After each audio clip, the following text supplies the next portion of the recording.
So we should be live.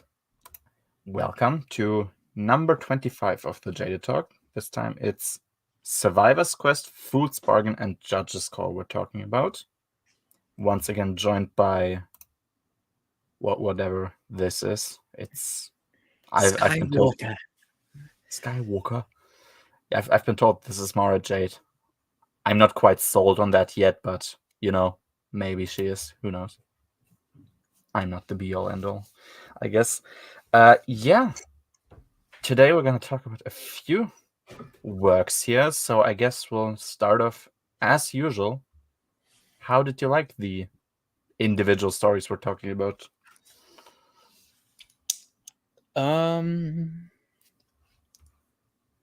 What is it? It's Judge's Call is the short story online, right? Yeah, like the really, really short story. Yeah, okay. It was a nice, satisfying little read. Yeah. I don't know. There's not a whole lot to say about that one. Fool's Bargain was neat, I guess. Yeah. And then Survivor's Quest itself, it's a bit of a mixed bag, but I think overall positive. Yeah, I'll probably have to agree. So Survivor's Quest, I liked it like very carefully, but I did.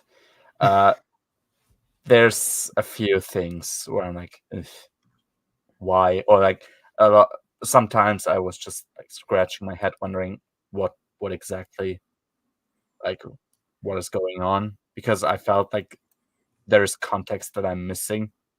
So I didn't quite understand why things were happening the way they were, but I think we'll talk about that later. Fool's Bargain, I liked, actually. I think I probably liked it a bit more because, I mean, there's less stuff going on, so less room for error. I think it was nice enough for what it was. That's fair. Yeah. And I mean, yeah, Judge's Call is like, what, 2 pages or something?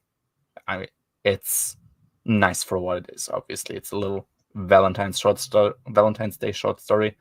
But of course, yeah, there's nothing really happening in that book. It's just a bit of interaction between Luke and Mara, which, I mean, hey, there you go. That's okay.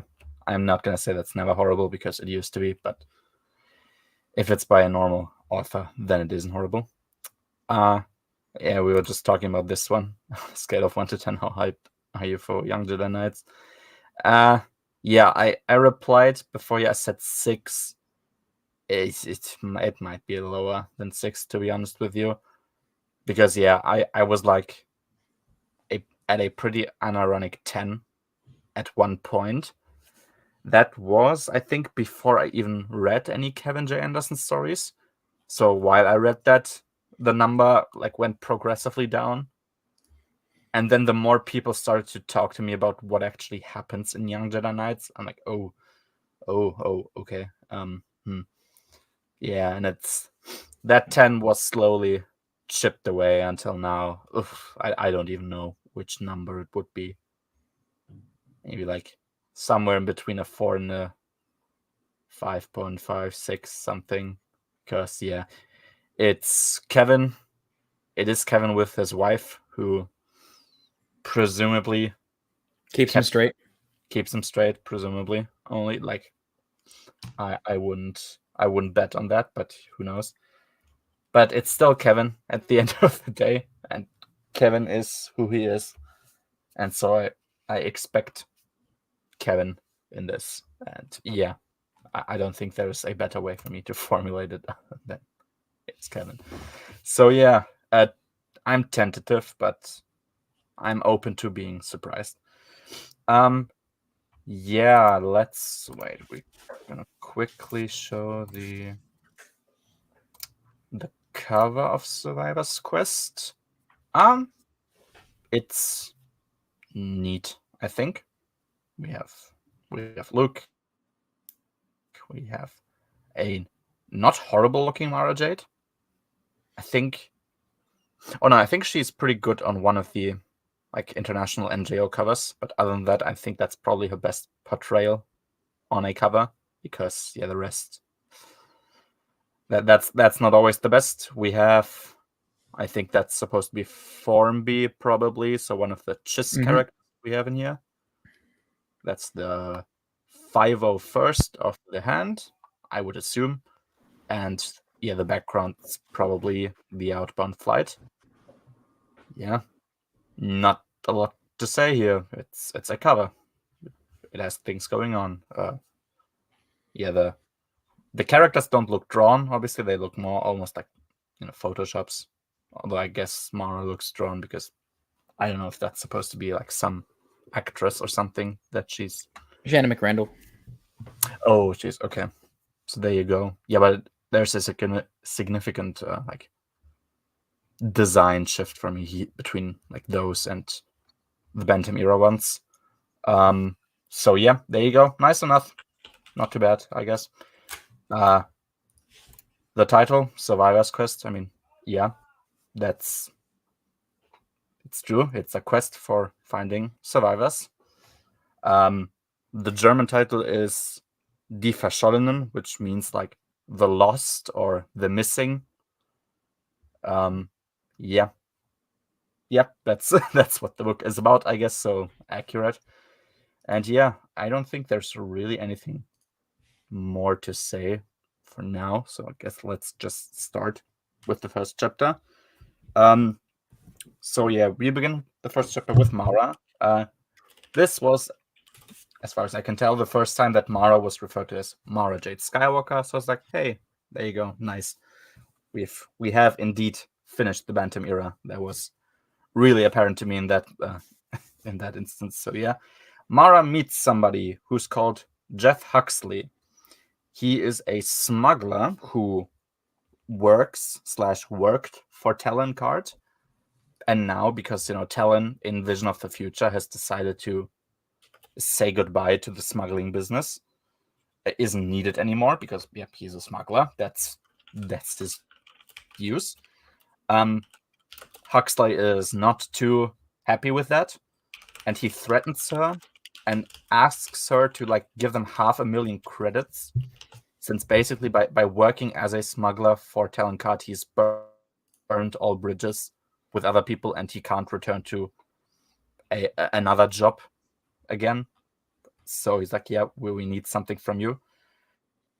And yeah, exactly. And they bring along something new with them where you can definitively see now, okay, this is around the time of the prequels. We have a droidica here, which, I mean, I like droidicas, I guess. So there you go.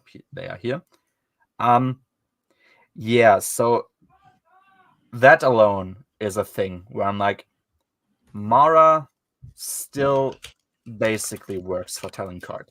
It's addressed in the book. She's like, she's closing all the deals, all the previous deals that were still open. Because Talon's going straight. That's like, she doesn't want to. Yeah, exactly. I mean, that's a good choice, of course.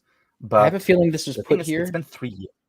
Oh, sorry. I was going to say I have a feeling this was put here to explain her absence in the Young Jedi Knights and Junior Jedi Knights books, like what she was doing. So.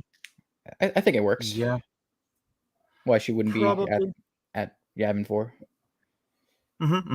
Yeah, I think at least for a time you definitely have like a good explanation by using that. The thing is though, like, so I think Survivor's Quest was like 3 years after Vision of the Future, and like she's still closing out those deals. I was just wondering like how long she was gonna do that until it's. I mean, I guess in NJO it's done, but I was just like, yeah, how long do you need? I guess. I mean, she probably did a bunch of things, so like, yeah, okay, fine. That's the explanation. She doesn't just want to leave everybody hanging there. But yeah, I also then wondered like, what was Jeff Huxley doing like in the last 3 years, because Talon Card wasn't working as a smuggler anymore. So I guess nothing. But yeah, that's just what we have for now, and it makes sense. So I accepted that. Yeah. Oh yeah. She distracts them. Like she has a lightsaber, and that lightsaber is blue. And that just kind of confused me for a moment because I was unsure whether her lightsaber in Union was supposed to be purple or blue, because it looked purple to me. So I thought, okay, maybe she has a different lightsaber now. She built her own one, because that was teased in Vision of the Future that she was going to do that. But yeah, I was like, okay, is it blue? Is it purple? I was unsure, but yeah. So that's Anakin's lightsaber again, and yeah, there you go. That's really it. So like, okay, she has Anakin's lightsaber again. Luke, he cuts a hole under the droideka.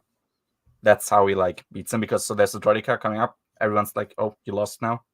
Luke's under it. He cuts a hole through the ceiling, so it crashes down.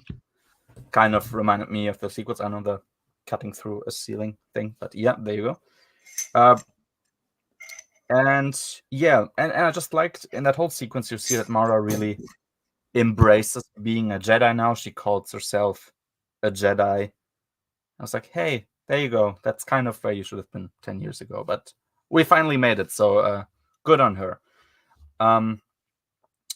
Exactly. Hey, they leave Huxley with 20,000 credits. So there you go. That's something, at least. They were nice enough to do that. Oh yeah, another quote by Mara, because I mentioned before, like, I'm not called Jade anymore. My name is Mara Jade Skywalker. This is my husband, Luke Skywalker, the Jedi Master. He knows more about this stuff than I do.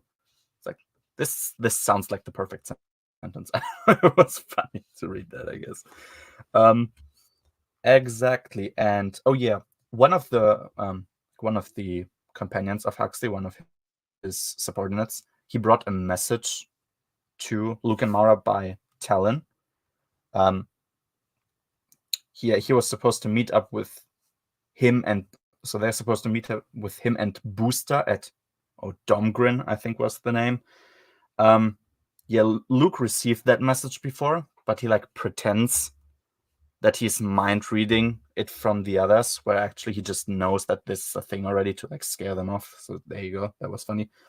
And he seems to have fun with like making people a bit scared. Like, it's not coming out of a place of evil or whatever. It's just he's having fun with it.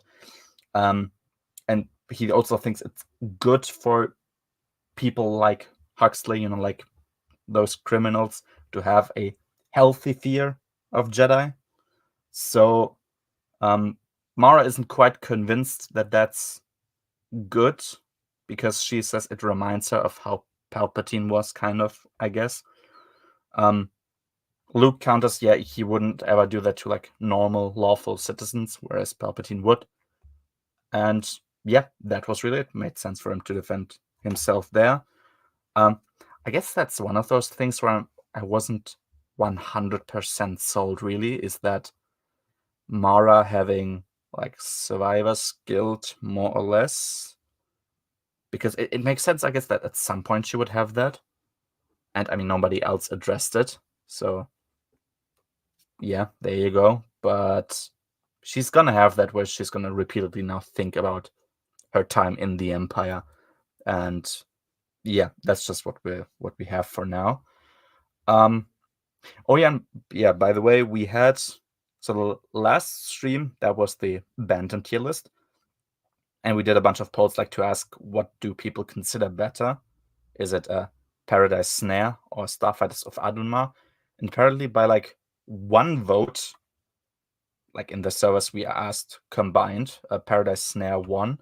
I need to look. I did ask in the deep core. I don't think you're there. I'm just interested to see what that was. Yeah, Paradise Snare won there 7-1. Yeah, people chose Paradise Snare, and I think I think both choices were fair to us. That's why we couldn't decide in the first place. So yeah, Paradise Snare is I think, objectively better, clearly, obviously. by these two Discord servers that we posted a poll on. I mean, that's the best sample size you can have, right? Discord servers. Like, what else? That's the That's the best place to ask people about their opinion. So yeah, there you go, Paradise Snail. I mean, it's a worthy number one. So there you go. It means you don't have to do any more work to move the thing around. Yeah, true. That was actually the reason we lied about the vote. Yeah, just we don't have to redo the thing and move it around. There you go. Yeah. So that was chapter 1. Chapter 2. Exactly. So Luke just sits down for a minute and thinks how crazy it is that Mara is his wife now. Yeah, the thought is indeed crazy. We've come a long way, certainly. They are separated a lot because she tries to sensibly leave Card's organization behind while he still runs the Praxion. But they have like a very deep force connection, and that helps them a lot. It helps them to communicate with each other even when they are apart. And oh yeah, it certainly was better than his quote doomed to fail relationships with Gariel and Callista. I'm always missing Arcana in this because we need to emphasize that she's a horrible character as well. But I'm fine with that. Yeah, those relationships were doomed to fail. I guess Gariel a bit less so, but still. Yeah. Luke has some thoughts about, because yeah, we're in real life, we're in the prequel era now, so that's where all of this prequel shit is going to get introduced, and we have now thoughts about the no attachment rule from the Galactic Republic Jedi Order. He thinks maybe just the entire Jedi Order was wrong, which I mean, that is a possibility, certainly. The entire Jedi Order used to be wrong at times, so I wouldn't rule that out. Yeah, specifically he says because they might have lost the ability to understand the Force clearly. And yeah, which I mean, they kind of did. I guess that was one of the points you could argue the prequels made. So made sense for me. He also said, he theorized like, maybe bringing the balance back to the Force, that quote, it means that old like codes and credos need to be overworked or redone, but he is like accepting more or less that he's really never gonna know for sure because, well, where from? He's not like, there is nothing left of that time really, or not enough to definitively answer that question. So yeah, we're just kind of left with a bit of speculation here, which is perfectly fine. Talon, exactly, yeah. So Talon, he had a message for Luke, but that message was stolen by a character called Dean Ginsler. The message was by Vos Park, so the guy we got to know in The Hand of Thrawn. And he sent him a message, so it was passed on from Vos Park, and it's from a guy called Aristocra Formby. He's a Chiss. And as a sign of respect, they want to gift Luke, so like specifically, the Jedi, the wrecks of the old Outbound Flight project, which they supposedly found in their territory. Yeah, exactly. That's just kind of what happens. People were wondering, like, how did this happen? Because I think it should have been destroyed by Thrawn in their galaxy, so like in the actual galaxy that Star Wars plays in usually. So yeah, that's just kind of what we have. It's what this book will be about, him going to the outbound flight with the Chiss. The motivations of the Chiss are unclear because they gave them 15 days to go to this place, which they recognize is not enough to even inform the Senate about this, or like for them to assemble a diplomatic team, which to them implies that nobody wants this to be an official affair, or nobody wants this to be used as a possibility to start official relations. It's just this thing, you can come here and take this with you. They also don't know, because Park is sending that information to him, or was supposed to send it to them, whether he's lying about the stuff that like about the things that were written in there or not. It's like, okay, yeah, fine enough. Makes sense to question that. Mara is very unsure about following that message to the Chiss, but Luke really wants to learn more about the Jedi from like back then. So she understands and chooses to go there. Meeting point, which is Krustai. Yeah, I mean, Luke wanting to learn more about the old Jedi.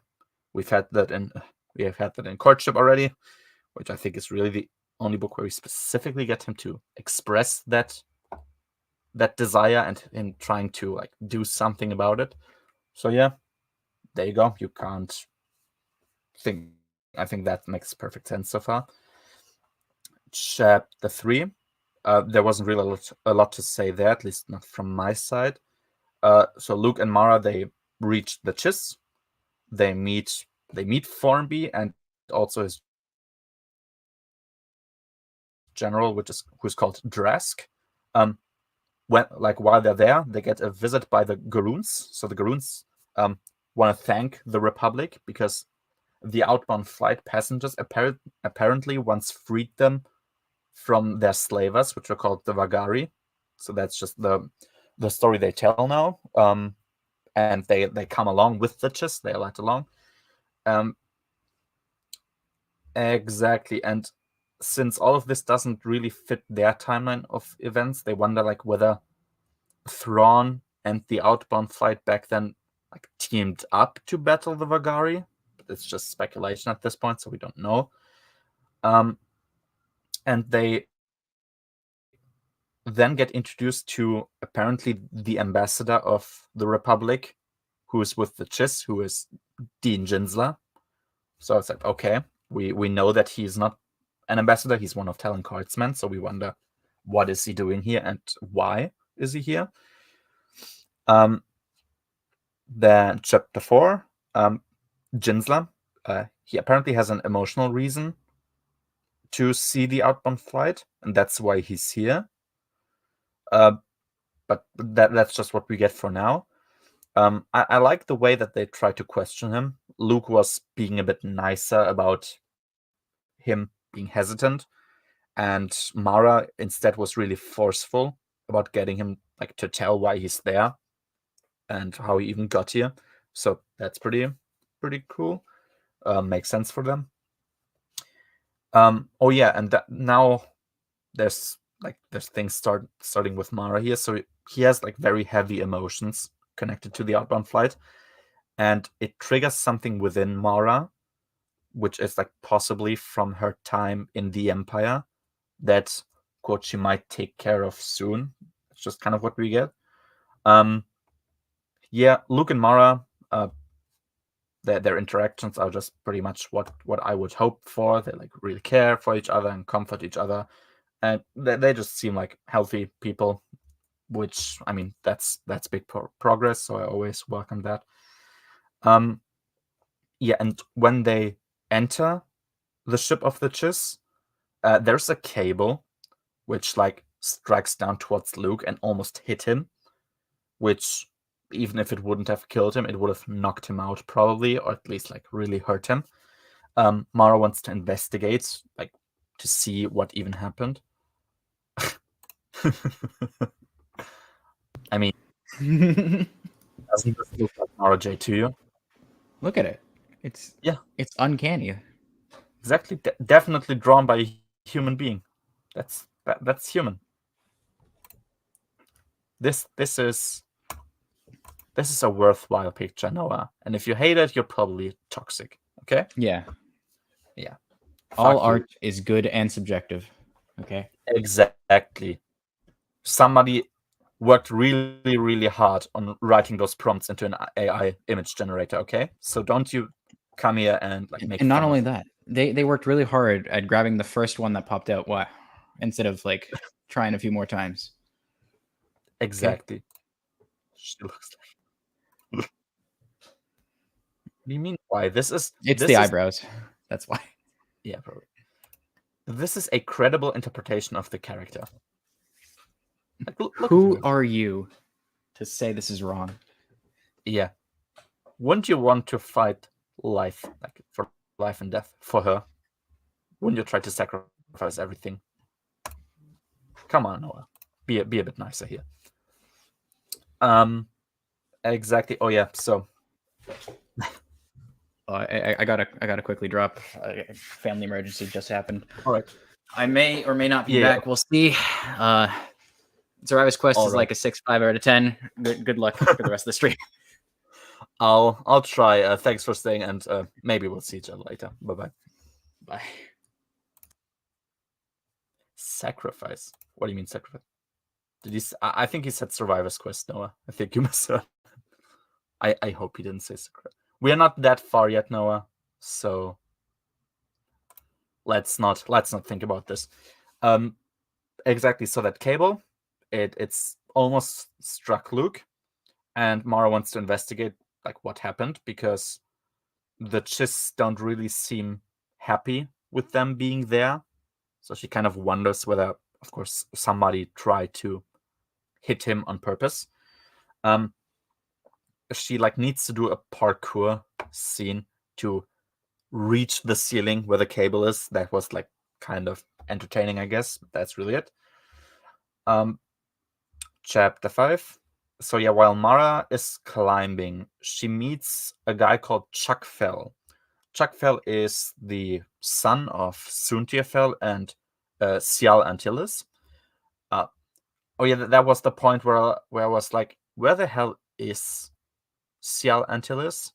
Because we learn at an earlier point that like she married Suntia Fell and then just disappeared, and Wedge, of course, it's Wedge's sister. Wedge never saw her again for like quite a while.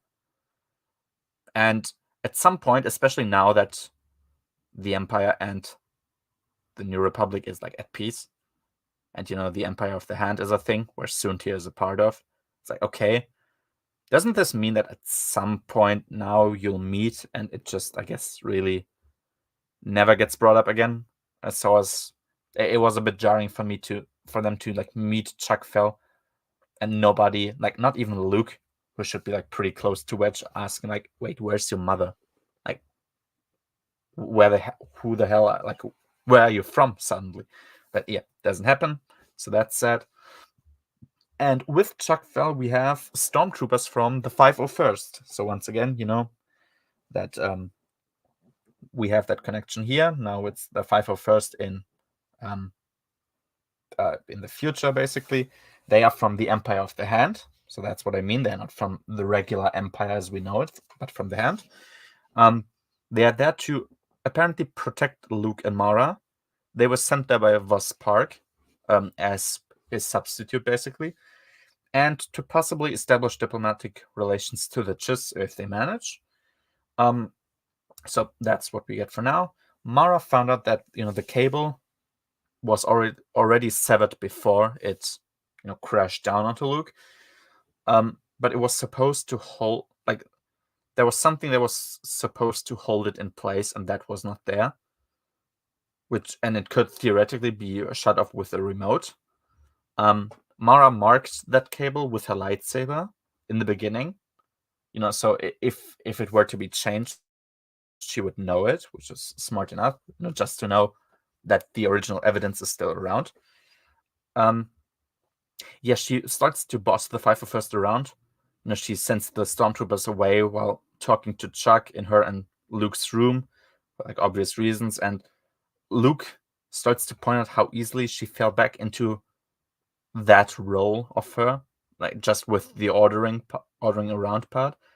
She's very clearly not amused by that, but concedes it's refreshing for her to order those who simply like follow orders instead of like troops with all kinds of species and all kinds of cultures behind them who have their own biases and kind of do their own thing, which is understandable enough, I think. Yeah. Chapter 6, Luke and the Garoons, they talk about basically finding them a new planet to live in the Outer Rim. I did wonder like why Luke would even think that he has the authority to officially represent the New Republic like that, like trying to negotiate a planet for colonization. I don't think that's something Luke can do even. So that was kind of baffling. But it does make sense that he'd care for them, and this is something he would attempt to do. But still, it was just a bit weird to me.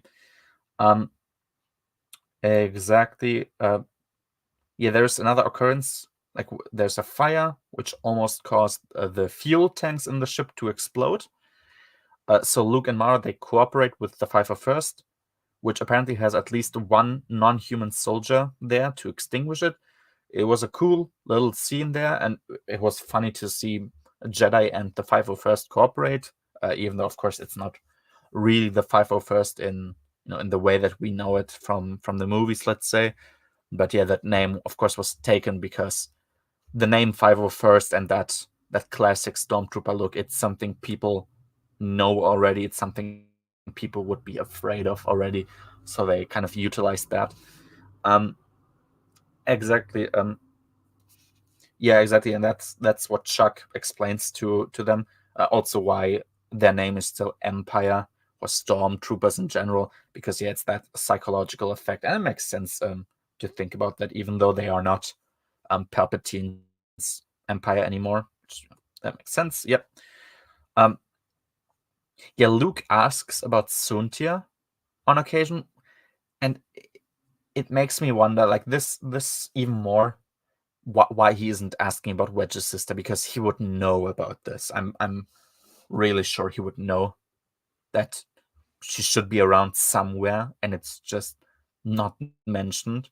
And it's one of those weird little things where you could almost ignore it because it's maybe not the biggest importance, like storyline wise, but certainly for a character like Wedge, who has been built up in a lot of books to be a quite excellent character, that this is just overlooked and just never addressed really.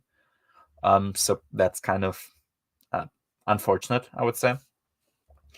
And oh yeah, Chuck, he has full documents of the outbound flight, and they were stolen. Meaning whoever sabotaged the place, like for that to spread a fire, like that there's a fire that's spreading, whoever did that was probably aware of that being on the pad and stole it. Okay, sure. Chapter 7. Exactly. So apparently someone has stolen that data card with the information about the onboard flight and a data pad from Chuck Fell. Mara uses something which, is apparently something Palpatine taught her and is pretty useful, which is a way to view short-term memories, basically like a clear picture in your head, and which you can like spin around to look around you, and you're simply accessing information you have already, so via your senses and via the Force. So she looks at her own memories basically, because I was like, this can be really OP if you don't tame it down. And this is something I'd have to really think back whether there's a scene in some Star Wars work where an experienced Jedi or like an experienced Force user should know something like this, and it would have significantly helped in the story.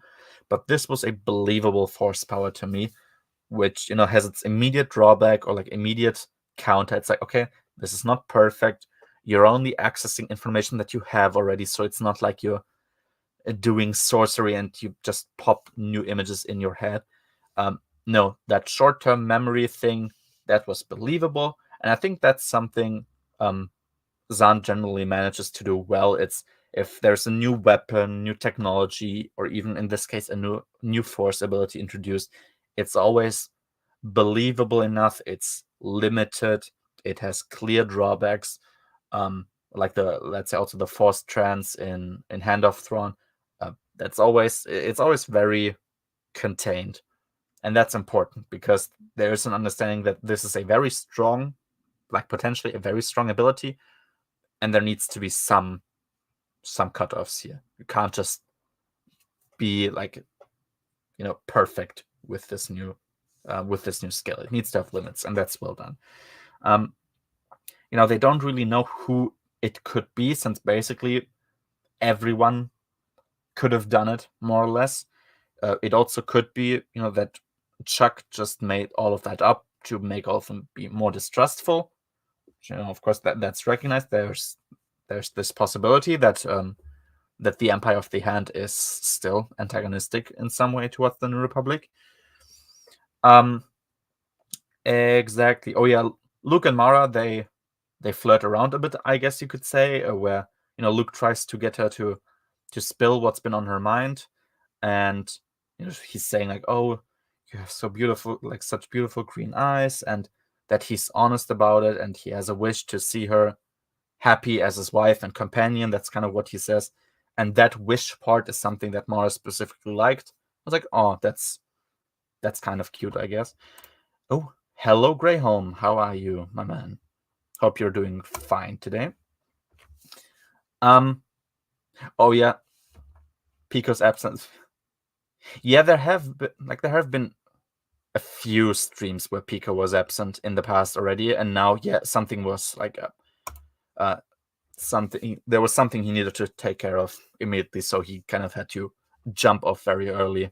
But yes, so it's a little solo mission here, unless you want to join, but it's very, very late for you, I guess.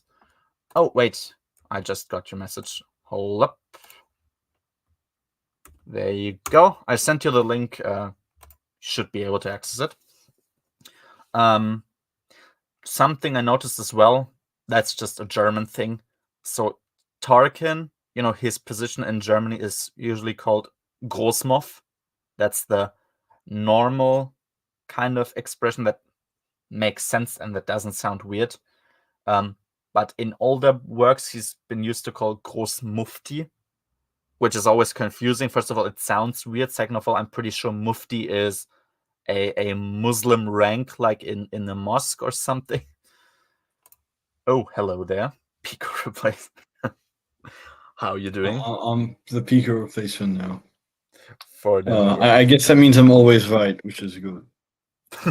Yeah, exactly. Always right foundation. That's a Yeah. I mean, that's a Pico trademark, I have to say. So yeah. But yeah, I guess I'll just have to be always right today then. Or tonight. There's like 23 minutes to midnight. Oh yeah. I was about to say like. Oh well, I don't have that much going on tomorrow anyway. Oh, that's nice. Okay, yeah. Sure, yeah. As long as you can stay on, that's cool. Yeah, exactly. So I'm in chapter 7 now. I just talked about this thing. It's like a thing with German translations. So Grand Moff is in the proper translation. It's translated to Großmoff. Groß just means big or grand. Yep. That's the correct way to say it. But in like early Bantam works, he's sometimes been like Tarkin, let's say specifically, he's been called Groß Mufti. And Mufti sounds so bizarre. First of all, it just sounds out of place. And second of all, I'm pretty sure Mufti is a rank in like in Islam, like in the mosque or something. I think Mufti is like a religious leader in a mosque.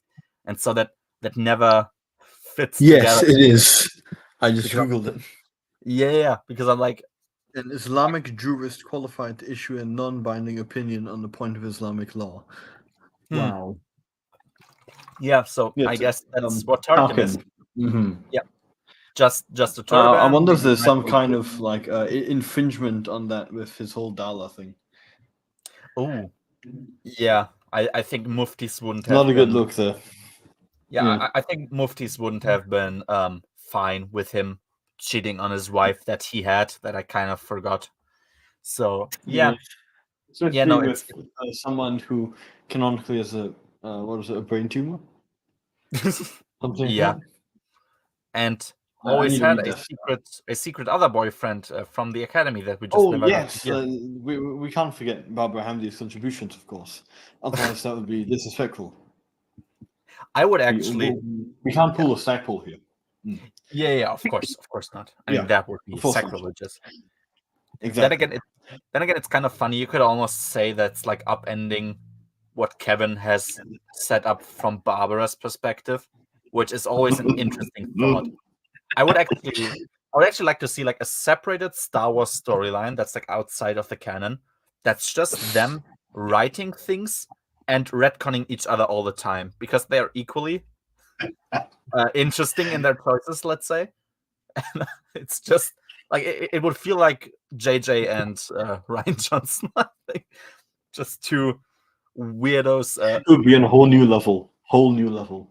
I think so. I think there's more potential for damage. I think JJ and Ryan Johnson didn't actively contradict each other as much. They were just both extremely stupid in two very different ways and accidentally contradicted each other.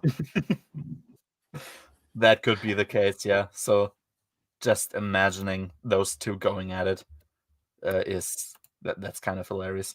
Don't worry, you'll get some of that when you reach Legacy of the Force. Yeah.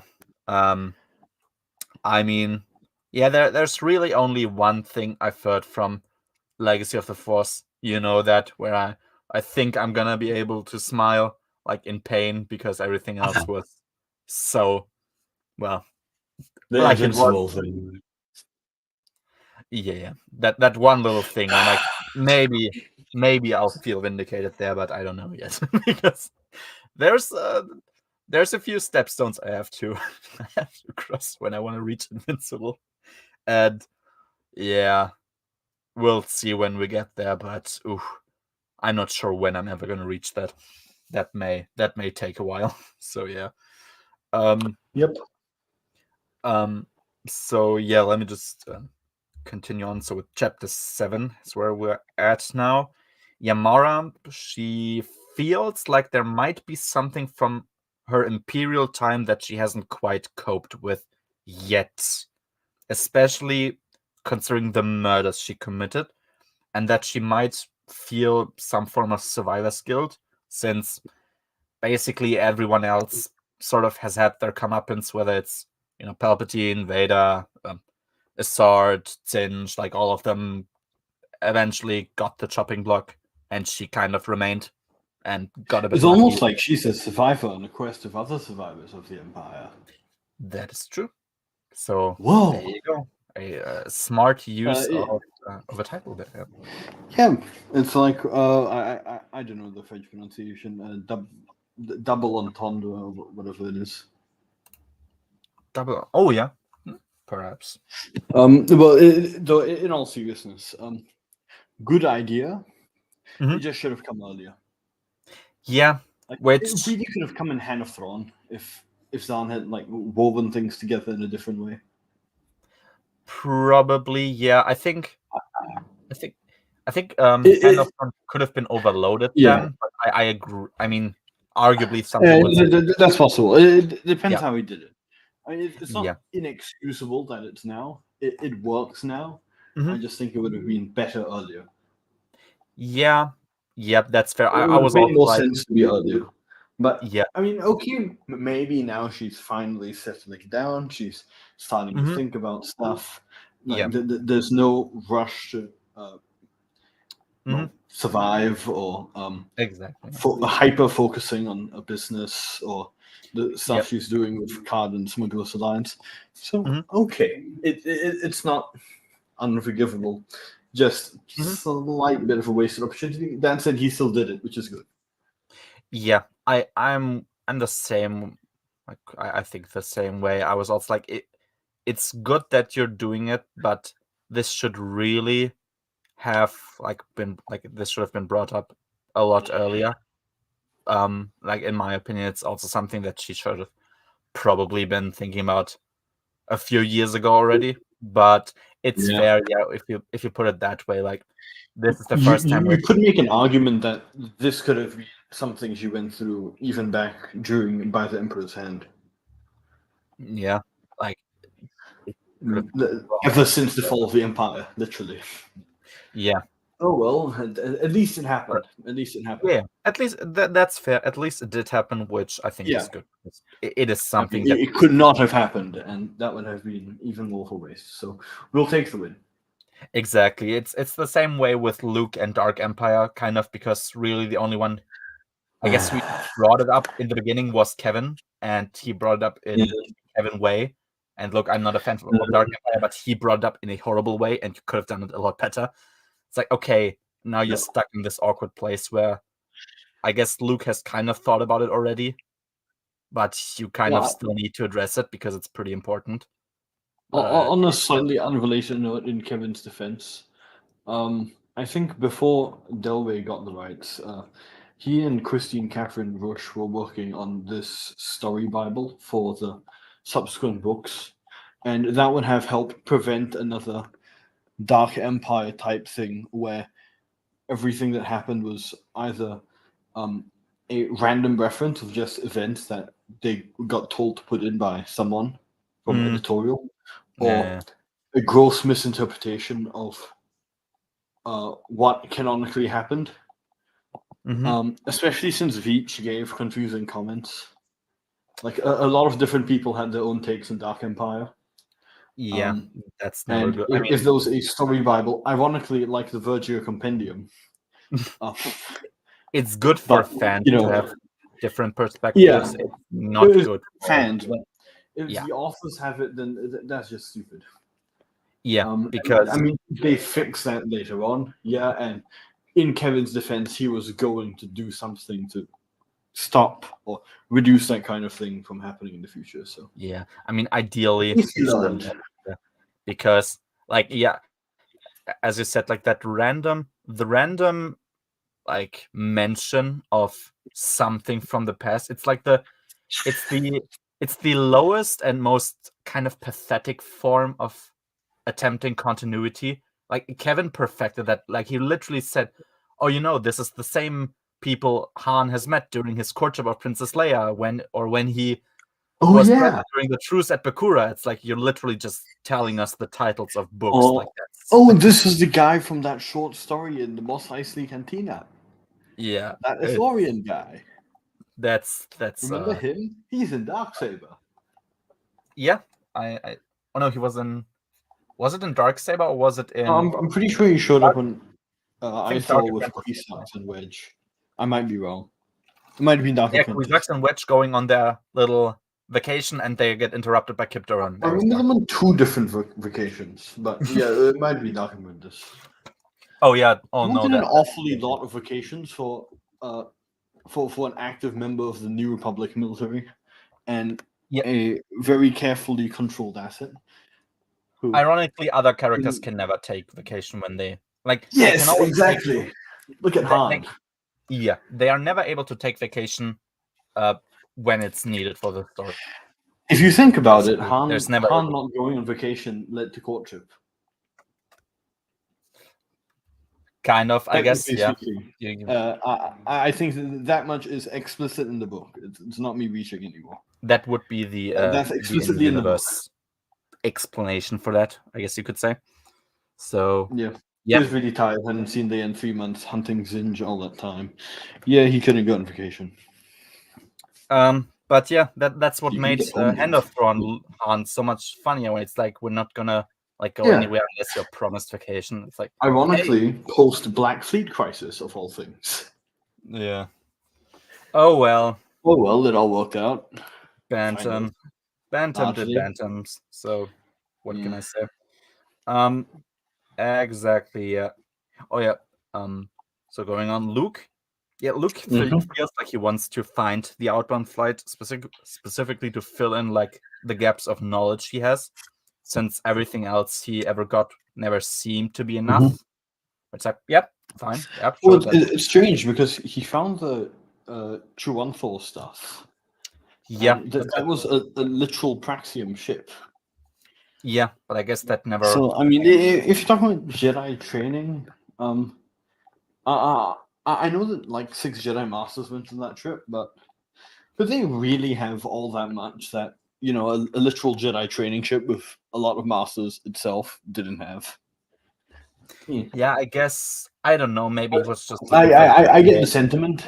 It just feels a bit tenuous compared to just when you put it in the context of everything he already has. Yeah, and how he's meant to do stuff himself since he's the first as the new. But but I think from his position, from his position, I'll just try and get anything. Yeah, it's not like he's sending a New Republic war fleet. So no, very good. He's just that's something that he wouldn't do. So exactly. so that when you doesn't need to overcommit tons of resources, it's just like a little honeymoon thing. Yeah, so that when you actually need a New Republic war fleet, like let's say in the first trilogy, there actually is one there, and it's not like, oh, I guess everyone's kind of gone. Oh, cool. Instead of all getting repaired or something. Yeah, that's also such a thing. Like, convenient. Yeah, they always get repaired when they need to, like for the story. I mean, not. Though, okay, for the Corellian trilogy, since there were so many spies in NRI, I think it's mentioned somewhere or heavily implied somewhere that they waited until the ships are all preoccupied and getting repaired. I guess, but this would also mean that the Corellians. Oh yeah, I think I made fun of that. That the Corellians apparently have spies in the New Republic. It's just a meme that I kept seeing. Literally everyone and their mother has spies in the New Republic, but the New Republic never knows what's going on. It's so frustrating. If you think about it, that was also brought up before in the Bantam era, because there's all the tensions between the Imperial people and the New Republic people. The rebellion, the former rebellion people, and the people that got absorbed in, like in the New Rebellion. Self-made problems. I remember. I guess there is set up in that the New Republic was pretty stupid and just absorbed people and didn't do background checks that well. And so let them accuse their war heroes of crimes. I remember that. Yeah, happens a lot. Oh well, it happens to the best of us. What can we say? Han is used to it. Poor dude. Han's used to it. Not the first time. And well, there was that incident with Luke and Mindo anyway. So. Oh yeah, there you go. But and R2D2 of Bliss. Droid killed millions of people. A lot of things went interesting ways. Yeah. Oh yeah. And Dean Jinsler, he apparently is searching for a woman called Lorana who went with the outbound flight. That's just what we have for now. Obviously, Lorana being a character we learn more about in Outbound Flight itself. Chapter 8. Exactly. So they go, like, all of them will go to a place called the Redoubt, which is weirdly enough, I'm going to type it in the chat. It's for some reason typed differently in German, which I don't get, because it's like the left version is English, Redoubt. That's how it's, I think, in the English version. And Redoubt on the right, that's how it's spelled in the German version. But I don't know what this is supposed to mean, because it's not a word. It's just the sound. Yeah, Redoubt. Okay, but it has maybe they thought they needed to make the word look more Germany. I guess perhaps, but then again, like they don't translate, the names of Star Destroyers or something. They don't translate those. I mean, they translated Death Star, sure, but like, other things they don't. So. Okay, I get them translating the names of Star Destroyers because a lot of them are basically synonyms. Like if you have, I don't know, aggression and like fury.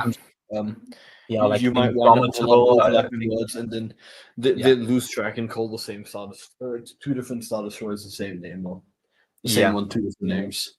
I mean, I think we've already had like 2 Iron Fists. Like, I'm pretty sure at least there's 2 separate ones which are called Iron Fist. Or at least in German. I don't know. Yeah, but it was. Sometimes that happens, obviously. Oh yeah, I guess the Iron Fist was translated though. It's Eyes on a Foe, so it's actually translated into Iron Fist. So yeah, sometimes they do and sometimes they don't. So all like the really big stuff get translated. Yeah, but like Executor. So stuff like the Sun Crusher, I'm assuming that got translated. That was translated into Sun Hammer. Yeah, that is German. Yeah, the World Devastator crushes things. Yeah, I guess, yeah. The World Devastators, they were translated. I have to think, but yeah, like Executor is not translated. That's just the Executor. So yeah, I don't know. Okay. Oh, the invisible hand. I know the invisible hand was translated as well into like literally invisible hand. But yeah, I guess sometimes they do, sometimes they don't. I guess there's no real rules there. It's just whatever they feel like. Exactly. Yeah. So the readout, that's where they're going. It's a star cluster that serves as like the Chiss natural last defense. And they go there to go to the outbound flight. They seem to have like problems with the engines on the way. Mara investigates what's going on in the area, like where the problems are happening. She once again has those, like what she describes as those old patterns, where she's like, she encounters a stormtrooper. First, she explains like first she wants to order him to lower his weapon. Then her second instinct is to kill him because of recent events, and then being kind of enemies, kind of not. Oh, hello there. Okay. Welcome back. Temporary. I think. Oh, I guess I'm now not always right. You can. You're not the literal replacement that needs to go because, of course, you can stay. Yeah, my dad, something with his stomach just like started bleh, and yeah, right. so he's currently going to the hospital, and I was gonna go, and then my mom was like, "No, just stay here with the dog." So I got nothing to do now. So hopefully everything works out.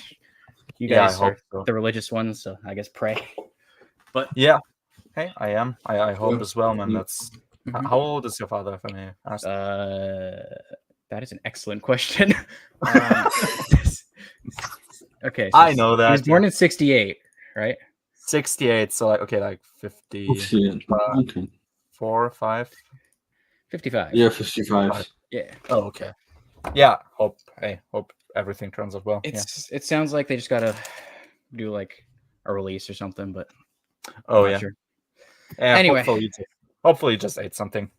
Not nice, and that's it. Yeah. So we're on chapter 8 now. So okay, they want to go to the redoubt. That's what we talked about, and yeah, exactly. So Mara encounters a stormtrooper. She explains like how she's going through these thought patterns again. Like first she wants to order him around because stormtrooper, then she wants to kill him because of the recent events where they were still kind of on opposite sides during Vision of the Future. And then she finally decides to just do nothing, and of course nothing happens. The stormtrooper doesn't shoot at her.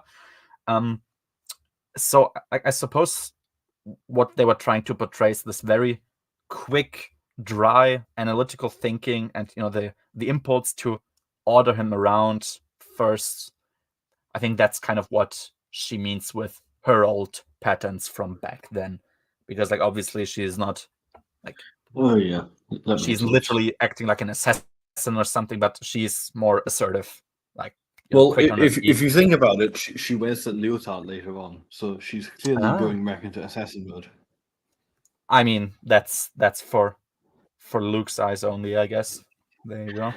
But no, she wore that under her dress for the party in case she needed to take the dress off and go fight something. Hey, I mean, you never know. I distinctly remember recording this down because it was such a Kevinism. Zahn took the Kevinism of the jumpsuit even further. Oh yeah, I remember when that's mentioned. When somebody mentioned that, I'm like, this is probably the best. That was me. It's like, I don't think there was a better one that he could have adopted. Everything else was just like definitively worse. So hey, good on him. Respecting what was set up by other authors. Zahn can do that. There you go. He did perfectly fine in that regard. He truly is to be congratulated for this masterful stroke of continuity, which we all thought was beyond him. Exactly. It's truly a progression. If you think about it. The haters wrong 24/7, of course. Exactly. Yeah. What I loved is Luke and Mara having that mental connection. It just gives new possibilities, I think, in the future to like play around with that. I like that, and of course supposed to be like a sign of trust between them. But yeah, it's just also an interesting way for the future to like do more with that. Of course, Luke had that with Leia kind of in the past, but I think this is supposed to be a bit more intense, I guess. Yeah, definitely. Stronger. Yeah. So that's good. I'm assuming that George approved this one because he had to approve the thing with Mara having Mara being able to hear Palpatine anywhere, and said, "Okay, so just I distinctly remember reading this somewhere. I think it was in the Zizane thing, the Thrawn trilogy, or one of those little infographics.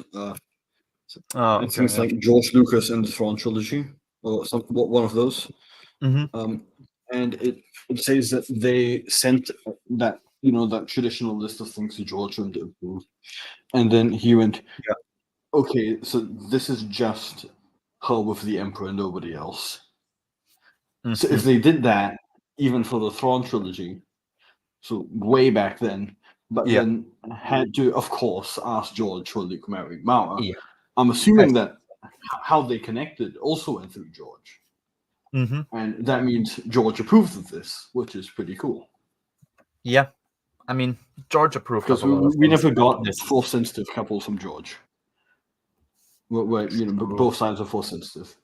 Yeah, that's true. Because so far we have. I guess this is a nice standard to set. I think so too, because it I mean, it's kind of something you would expect, and it's also, as I said, it gives more opportunities for them just to do whatever. They build up a bit more on this in New Jedi Order, especially Age of Victory. Oh, that's nice. That's nice. Beautiful. And it's with the new generation too. They were kids. Very good. That's good. I'm looking forward to that. So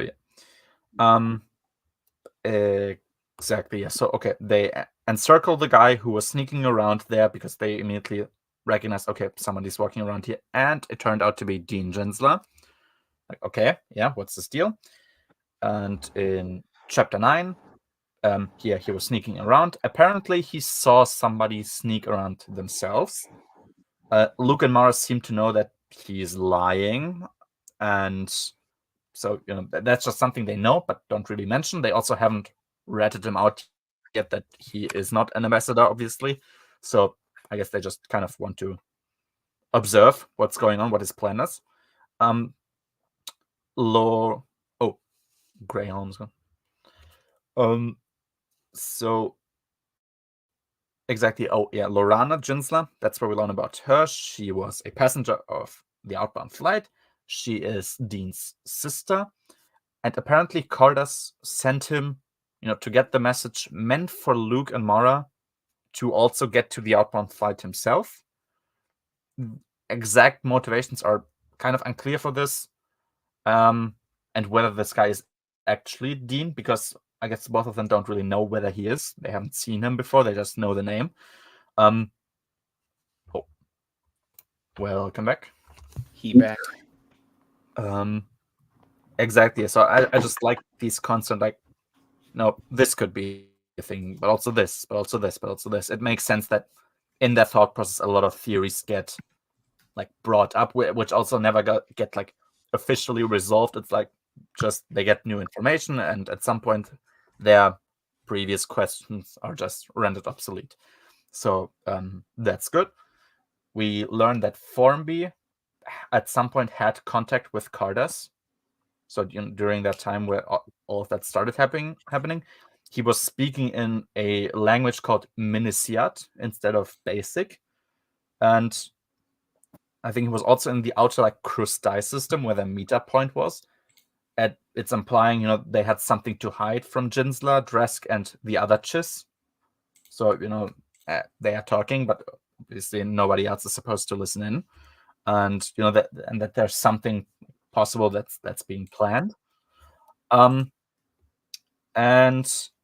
apparently that was the only time where I felt like Chuck Fell could become like a villain, I guess, because his men hit something in the cable tunnels. That's just what we get. And I think one of the 501st members says, like, I really wanted to have a chance to fight these Jedi. I think the implication is to fight against them, really, not with them, but against them. And Chuck was like, "Don't worry, you'll get a chance soon enough," or something like that. It's like, oh, okay, is there something happening? That's just never the case. So maybe I don't know what the implication here was. Maybe they just meant alongside them. But yeah, that's just kind of what we have here. So that was chapter 9. Let's say last bit at the bottom with Pablo. What do you mean, Graham? I sent a link. Oh, I guess did YouTube not let it through? Okay, I've sent it in the private I think chat. YouTube automatically. Yeah, exactly. Yeah, I think okay. YouTube I've sent it in the automatically private chat. deletes. It's the George Yeah, Lucas I and have the Thrawn trilogy it. one. I just found it. I see it. Wait a minute. I'm gonna share it real quick. So there you go. No, Jesus. Okay, I guess I can't make it. Yeah, very articulate telepathic communication with the Emperor. Nowhere else in the canon, and with that, it didn't end up being in a memo that went to George Lucas as July. Okay, yeah. Interestingly, post Dark Empire incident. Oh yeah, Lucas specified that this telepathy is due to an innate difference in Mara Jade herself and should be limited to her alone. So it goes to show that at that time that was the level of communication and stuff had to be vetted in that process. Okay, I mean it makes sense that this kind of stuff needs to go through George. Yeah. I mean, yeah, it's his thing. He needs to make sure that it makes sense, which you could argue he has done a good job of or not, depending on your position, I guess. Exactly. So yeah, good on that. There you go. Chapter 10. There wasn't really a lot to say about that chapter. We just have a bunch of other intrigues. So we have one Garoon. He was injured by a Chiss weapon. They land on a planetoid, I think it's what they called, with like where the outbound flight is. The way it even got there in the first place is uncertain, since Thrawn isn't supposed to actually know how to navigate the redound because of that information was limited to rank, and Thrawn didn't reach that rank yet, so he shouldn't know how to go to this place. So it's questioned, like, how did they even get here in the first place? And also, and that's the first time it's going to be mentioned here, is that Mara apparently feels that there are survivors on board of the outbound flight. That, of course, they expect this thing to be abandoned and everyone dead, but it isn't. Apparently, there's people inside that still live. Chapter 11. So Chuck tells Jinsla that Thrawn had his reason for destroying the outbound flight, and Luke and Mara, they want to keep peace between everyone, which of course makes sense. A conflict is probably just gonna just gonna turn negatively towards them, but they probably should have pressed him, like, to ask what reasons he could have for murdering, as far as they know, only civilians and like a few Jedi, I guess, but really a mostly civilian operation. They just never do. I don't think they even really wonder about that, but I feel like they definitely should have asked. They're like, wait, what do you mean? Like, how would you even know that he had this reason, or are you just guessing? And what good reasons could they be? But yeah, they don't ask, so that's just left there. Oh yeah, we learned something about droidicas, of course, because they were present already in the first chapter. They are still used on colonies, like on colonized planets for defense against like predators, but in most other places they don't really get used anymore, since battle droids generally are considered rather stupid, which, I mean, I think that was usually the consensus with battle droids anyway. It's they aren't really creative usually. They're just a bunch of cannon fodder you can send into battle that's like going to do well against non-organized people, or like when they flood the enemies with just the masses of droids they can send in, but really they're not the smartest around. I was like, yep, okay, I think that's consistent there. Continuity. And yeah, I think right. As I wouldn't think that battle droids were ever really portrayed as particularly smart, right? Like the usual battle droids, even droidicas. I mean, yeah, just I would argue stronger. that Gungans like, are smarter than some of them, though that's partially because Yeah. TCW exists. Yeah, I think most have that, Gungans were smarter than battle droids, especially looking at TCW, of course. Yep, I mean, going after TCW, Gungans were smarter than Grievous as well, so, make of that what you will. That is true. Poor Russian cyborg. He did this. Oh, man.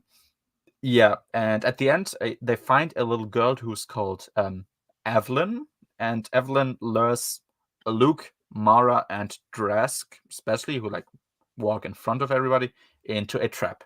So that's just what we know for now. Chapter 12. Luke, Mara, and Drask, they get trapped. Alongside with all the others, they get trapped in separate locations.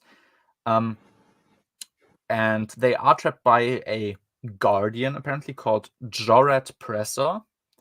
Evelyn was helping him, luring the people into place. And he seems like he's creeped out by her. She talks to him, and he's kind of uncomfortable being with her. So it's just kind of a question mark now. What's her deal? But yeah, it gets brought up I was like, maybe I guess it's force sensitivity. And yeah, I mean, it's not the biggest mystery if you read a few chapters with her that she is force sensitive, apparently. Because, one of the things he mentions is she speaks in a far more adult way than a child should. That's what he specifically says. I'm not sure if this is a force thing, but I guess it could be. I don't know. Maybe. Yeah, it sounds like it's treated like being a genius, like having a high IQ or something. I guess you can talk earlier. Yeah, maybe. Whatever. Yeah, I mean, sure, maybe not. Yeah. Oh yeah. So they get trapped in those little chambers. I think those were lifts, actually. And I love how everyone's first instinct immediately is to block the cameras and sound systems in those chambers, that they're trapped in. So that nobody can supervise them anymore, and they can figure out how to go out without being, not being under a video all the time.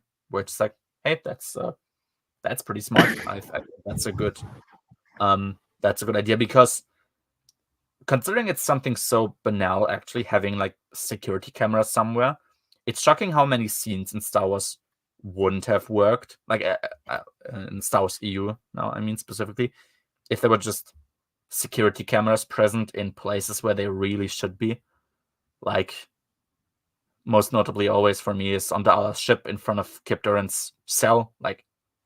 It's the cell portion of the ship that should probably be cameras, because that's kind of the point of a prison, is that nobody can get out. Yeah. So that this is their first instinct was it was a small thing, but I was like, nice, there you go. I mean, even 4,000 years ago, they knew how to put all their cameras pointed at the cells, and also how to electrocute people in the cells, because why not? Yep. I mean, it's all the fun KOTOR memories. It's pretty smart. So yeah, you should do that. Imagine that. Yeah, it's kind of unusual. Maybe Dala disabled it in a damaged state. Oh no. Oh yeah. So Jinsler. So Jinsler gets called out, of course, because he has the same name as Lorena. So people wonder about him, because of course it's the survivors apparently who are there. He tries to convince Pressor to let everyone out, and also to join back the New Republic, because of course the Outbound Flight is a Galactic Republic project. That's the successor of the Galactic Republic, so sure. Because yes, but apparently the people there don't trust anyone anymore, and they don't want to leave. That's just what we get for now. Dean tries to appeal to him, since he's he's not only responsible for himself, he's like looking at Evelyn, meaning like, hey, she's a child. You also need to make sure that she has a future. What kind of future can you have in this like desolate, destroyed ship where like nothing's happening? Which makes sense. And I was intrigued to learn, like, okay, this is a Republic project. Why do they hate the Republic? And that's just kind of the question that you're left with for now. Chapter 13. Yeah, Luke and Mara, they basically work as one. So what they have is like they can synchronize themselves in the Force, kind of, because they're like, we really need to cut off this, I think, those cables in like the exact same moment.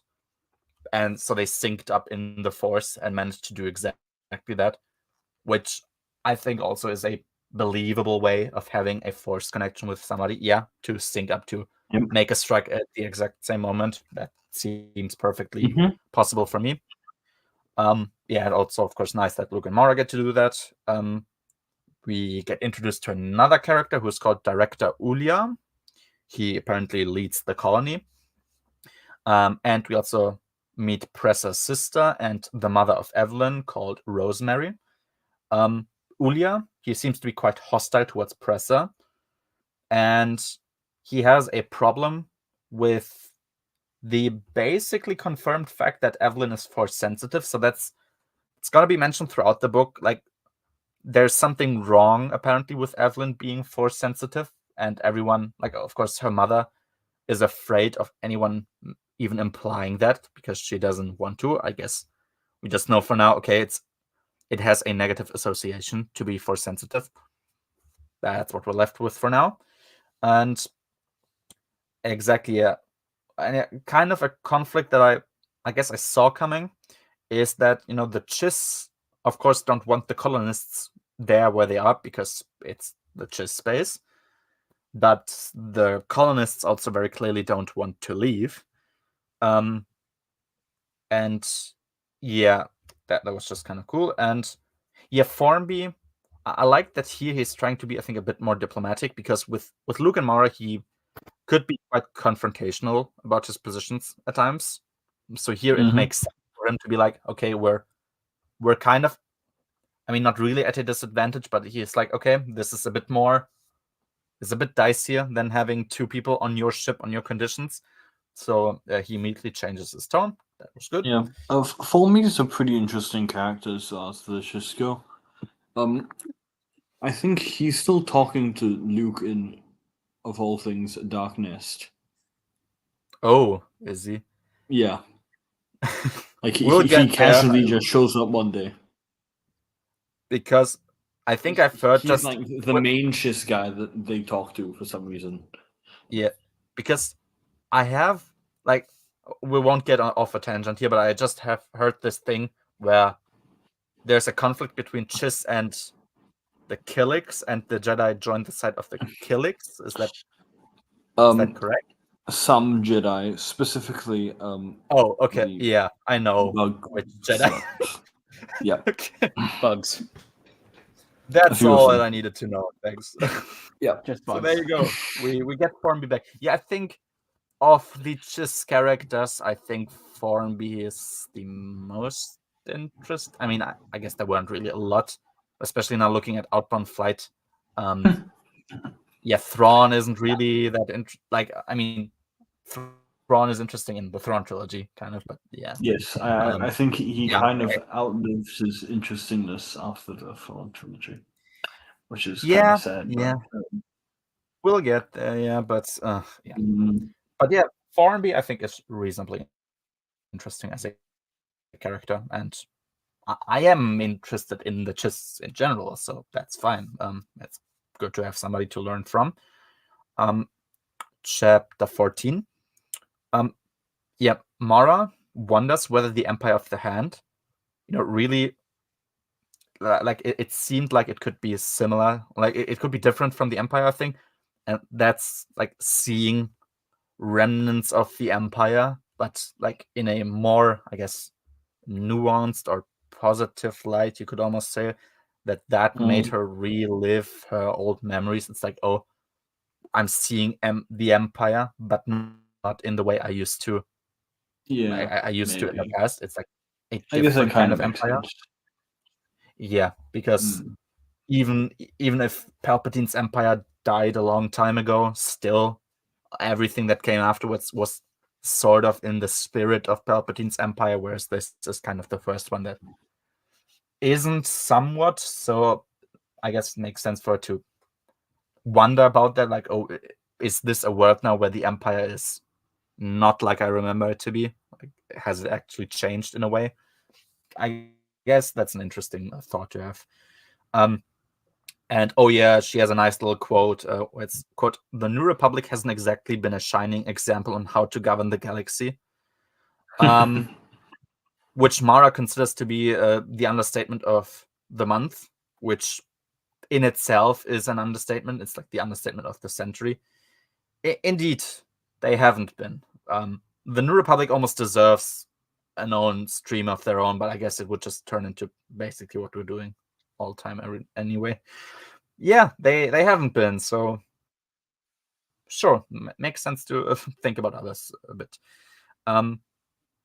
Yeah, exactly. They're going through, through the dreadnoughts that are there that make the outbound flight, and they find a provisional prison in there, implying if this was necessary in something that should just be a normal trip to another galaxy, that something went very wrong, which is obvious. Yeah, there are no corpses in there, so we just know, okay, nobody got in here or nobody died.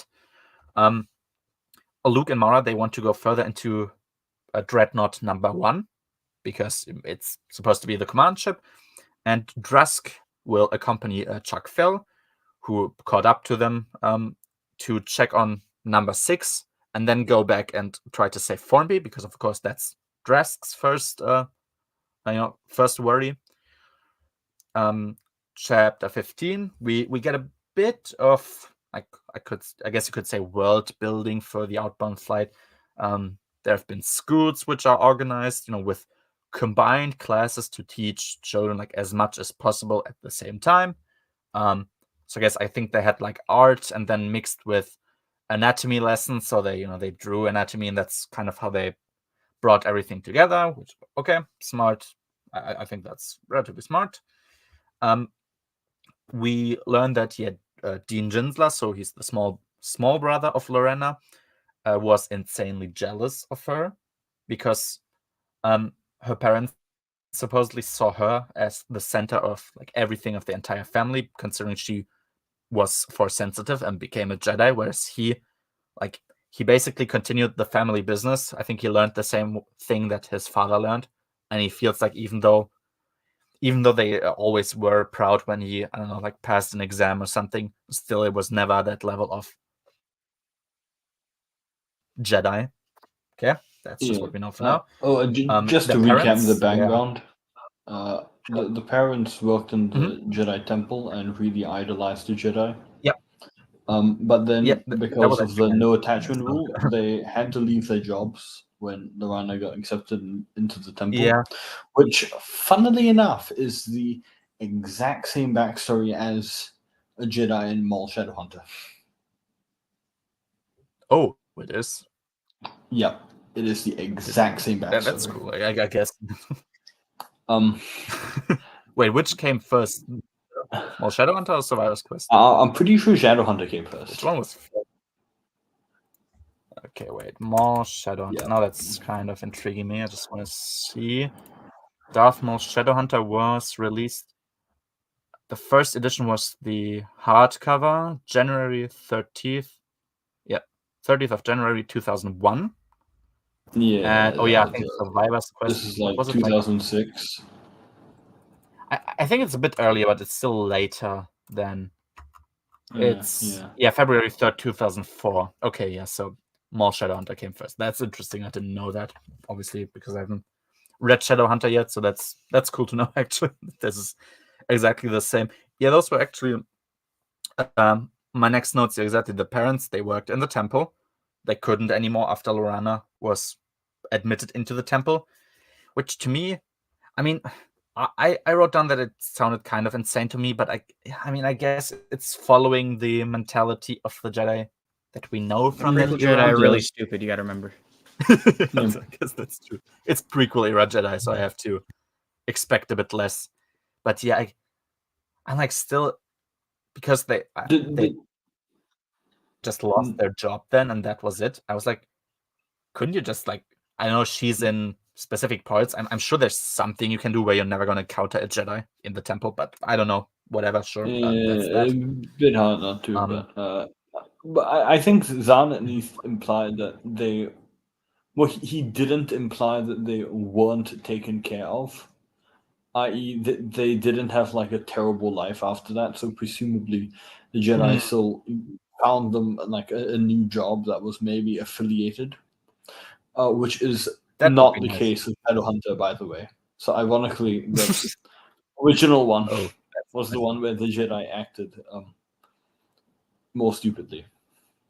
Yeah, because like if they, I don't know, gave them a pension or found them a new job, that was like in a little half sentence, that would have actually been nice.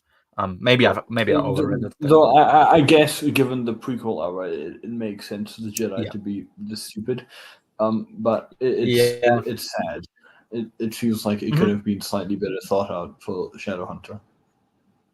Yeah, I think like as you describe it, at least I would agree. Yeah, so I guess that's just it then.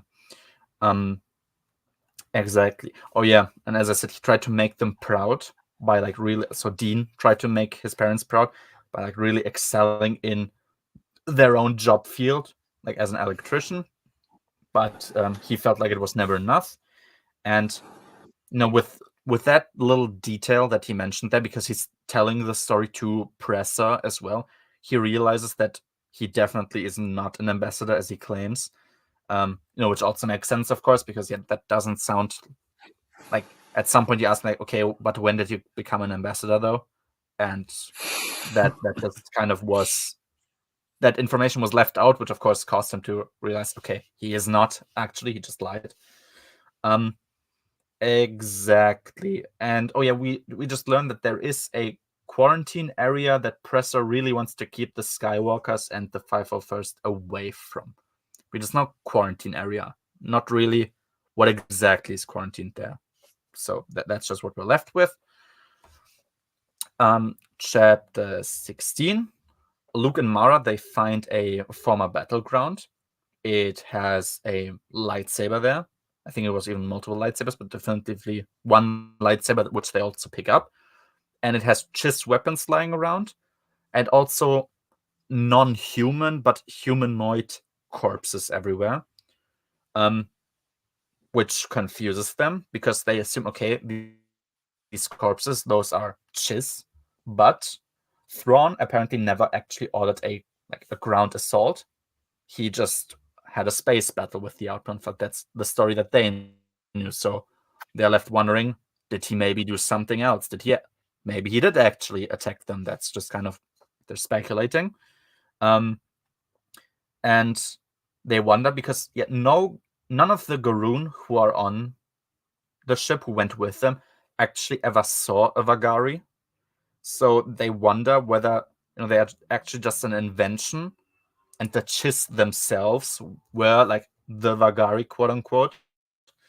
And whether there was actually more Chiss involvement in that whole story beyond just Thrawn. Which makes sense to like speculate about that, because at this point they just have to assume that it's the Chiss because they found their weapons there. We get a bit of 501st being like in action, which I think is pretty fun to read. That's also kind of what I'm gonna speak about then in Fool's Bargain, which I kind of enjoyed because of that, like just reading them have a bit of action. They advance further from a safe room which they found, where there was it was just a sealed off room with pregnant women and with like smaller children and their mothers, because the guards who attacked them So there were guards there who did attack them, but the way that they were positioned, it didn't seem to imply that they were guarding the room specifically which they entered, but something behind that room. So that's like, okay, whatever they're guarding there, we need to go there.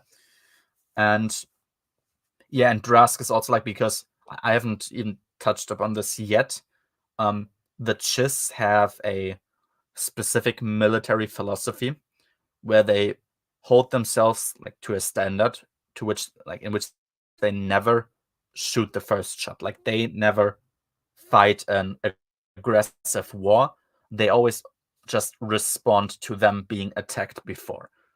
And Drask kind of had that same thing going on, of course, because he wasn't just going to shoot them, but they shot first. So it's like, no, okay, they shot first. Now they're free to go, and that's kind of the reason why Thrawn, or not kind of, it's the reason why Thrawn is really not liked by the other Chiss present in the story, because Thrawn actually did used to, like in his official Chiss position, attack people before they attack them, like breaking their own military moral code. And that's kind of why he's not somebody who the other Chiss like to hear about. Which, yeah, sure, makes sense. And yeah, and apparently Ulia, he says that he plans to actually fulfill the mission of the outbound flight, which is to, to go to the unknown regions, and he demands basically a fully armed ship as a substitute for the outbound flight, which is at the level of a dreadnought. So like, if you want to take the outbound flight with you, I need a substitute for that. Chapter 17. So finally, I have to say, because this was the first time I noticed when they was gaining speed. Up until this point, I think the books seemed really like pretty slow, I think. And in other books, this was appropriate to me. Like, let's say in Hand of Throne was really slow for a long time because the intrigue, like the finding out, that was part of the point. And I guess it was kind of here as well, but maybe because Hand of Throne had more like quality moments, like, at a faster pace, maybe that it didn't feel as slow to me there as it does here. It felt more deliberate rather than slow, let's say. So we finally now start to gain a bit of speed. So the outbound flight, it seems to like everything seems to lose energy, even though they actually generate enough energy, which means that happened sometime after the Skywalkers and the 501st escaped. So we just kind of wonder, okay, what's going on now? Why are we losing energy? Oh yeah, Mara has a quick Force vision about basically everybody dying. So that's just kind of what she's left with. Yeah, the 501st, they also do a little investigation, and I like their attention to detail. They can figure out whether hallways were used or not, depending on there's dust everywhere, and if there's footsteps, that's like when they can figure out, oh, did somebody walk through here, or like how long has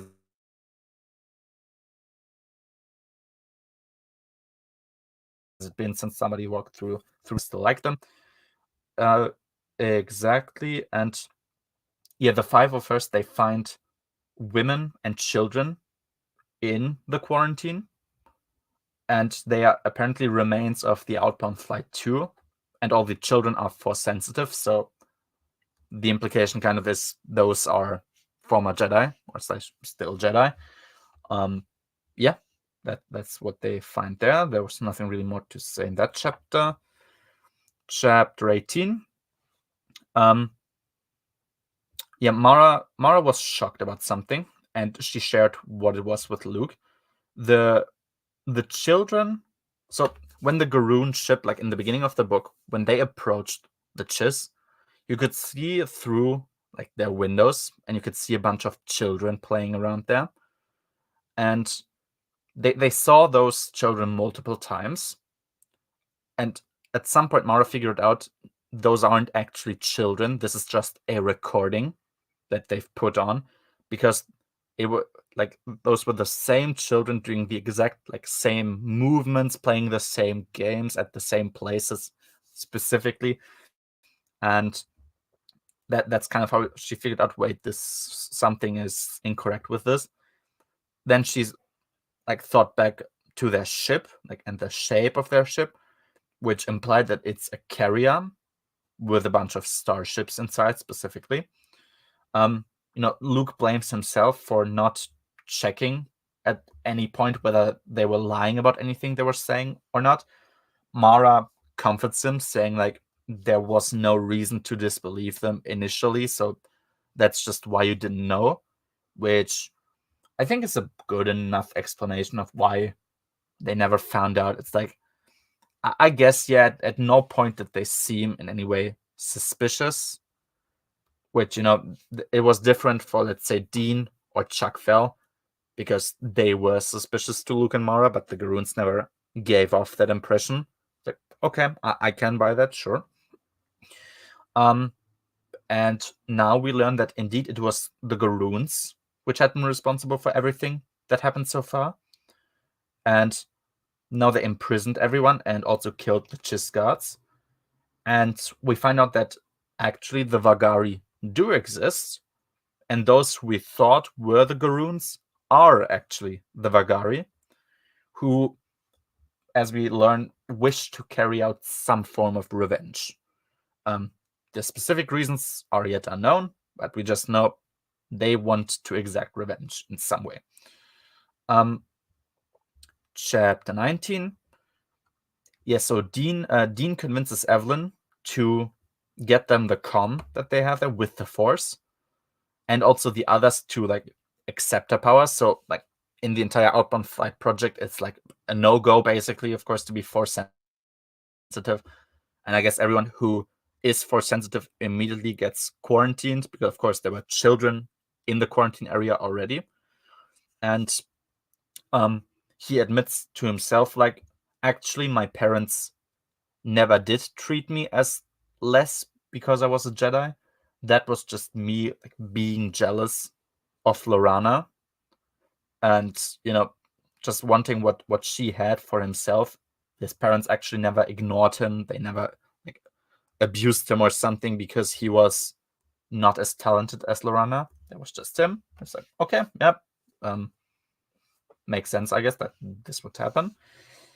Oh yeah, Dean shares something that his dad apparently always used to say, which is do or do not, there is no try, which is too on the nose for me. I get that they worked in the Jedi Temple, and I guess Yoda would be the kind of person to even chit-chat with the employees there. Like, I guess he's just a nice boy. Yeah. I think it fits for me. Yeah, because they also idolized the Jedi, so naturally they'd quote everything Yoda said in the first opportunity. Yeah. The feeling of kind of being on the nose just came from this question of where exactly would they even learn that? It's like, if they learned that, it would make sense for them to remember it, but where would they even? And I guess, yeah, if they're employed in the Jedi Temple, they probably need to go through like some security screening or something. At least I'd hope so. So yeah, maybe Yoda has at some point talked to them and taught them like this sentence. I got the impression that people in the Jedi Temple like to quote Yoda, especially lines like this. Basically, Empire Strikes Back lines. That Yoda is where Yoda's just quoting, I guess, his older self. So it would make sense that even if they didn't talk to Yoda and just talk to any other Jedi, they might have wound up hearing that quote, because Yoda supposedly says it that much. Yeah, I think that's fair. That's probably the most reasonable thing that has happened. So yeah, I think I can accept it as okay. Maybe too on the nose, maybe not. Maybe I'm tilting more towards not. I think you've just been exposed to Kevin too much. Yeah, when Admiral Akbar literally has to say, no, this isn't an attack, it's a trap, or something like this. We're like, okay, bro, come on. But yeah, that's where I just wanted, like, okay, I'm gonna try and be consistent here and be like, I don't know, but yeah, maybe I think I can't even buy that it fits. Yeah. Excellent. Exactly. So yeah. So Evelyn takes the comm with a force, and they use the comm to contact Luke, Mara, and Chuck Fell. They like demonstrate their power, which surprises everyone. So the Vagari, they have like their little, I guess, pets, you could almost call them. They're called wolf kills, I think. It looked like they had just something like a scarf around their neck, I think.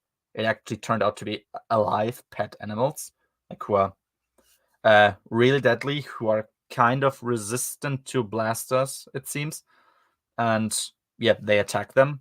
Of course, Luke and Mara being Jedi, I actually have a pretty easy time with them with a lightsaber, which then surprised everyone because I guess it would have been a while for all of those people to actually see a Jedi, so they wouldn't. Didn't Formby say something about how you guys can't use lightsabers on our ship? That's, I It was think, like what gets resolved a bit holding later. reserve. Yeah. Exactly. That exact same thing is gonna get recounted. I'm not sure if Formby mentions it himself or if Luke and Mara figure out why it happened, but I think it was exactly because I guess they have a feeling or something. Yeah. I don't exactly remember it, but I wrote it down, I'm pretty sure. So, oh my god, I'm gonna scream. Oh no, what is it? I was sounding like a 20-minute work call because something blew up. Not literally blew up, but my coworker's Outlook just decided to not work, so I had to like help patch it up. Now I have my work laptop running. Jesus, because work call on Sundays, fucking Christ. That's that sucks. It was enjoyable. Oh man, he was lucky I didn't go to the hospital. I am sure work calls are never enjoyable. All right, where are we at again? Oh man, we're at chapter 19 already, so we're pretty far along. Awesome.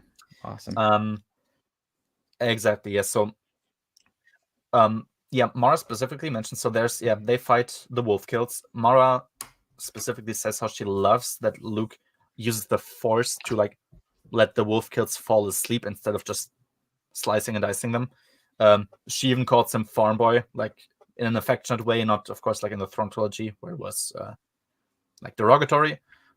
Because she even said it like this: it demonstrates his moral superiority, and that to him everyone gets another chance, which was just a nice way of formulating that. I like that.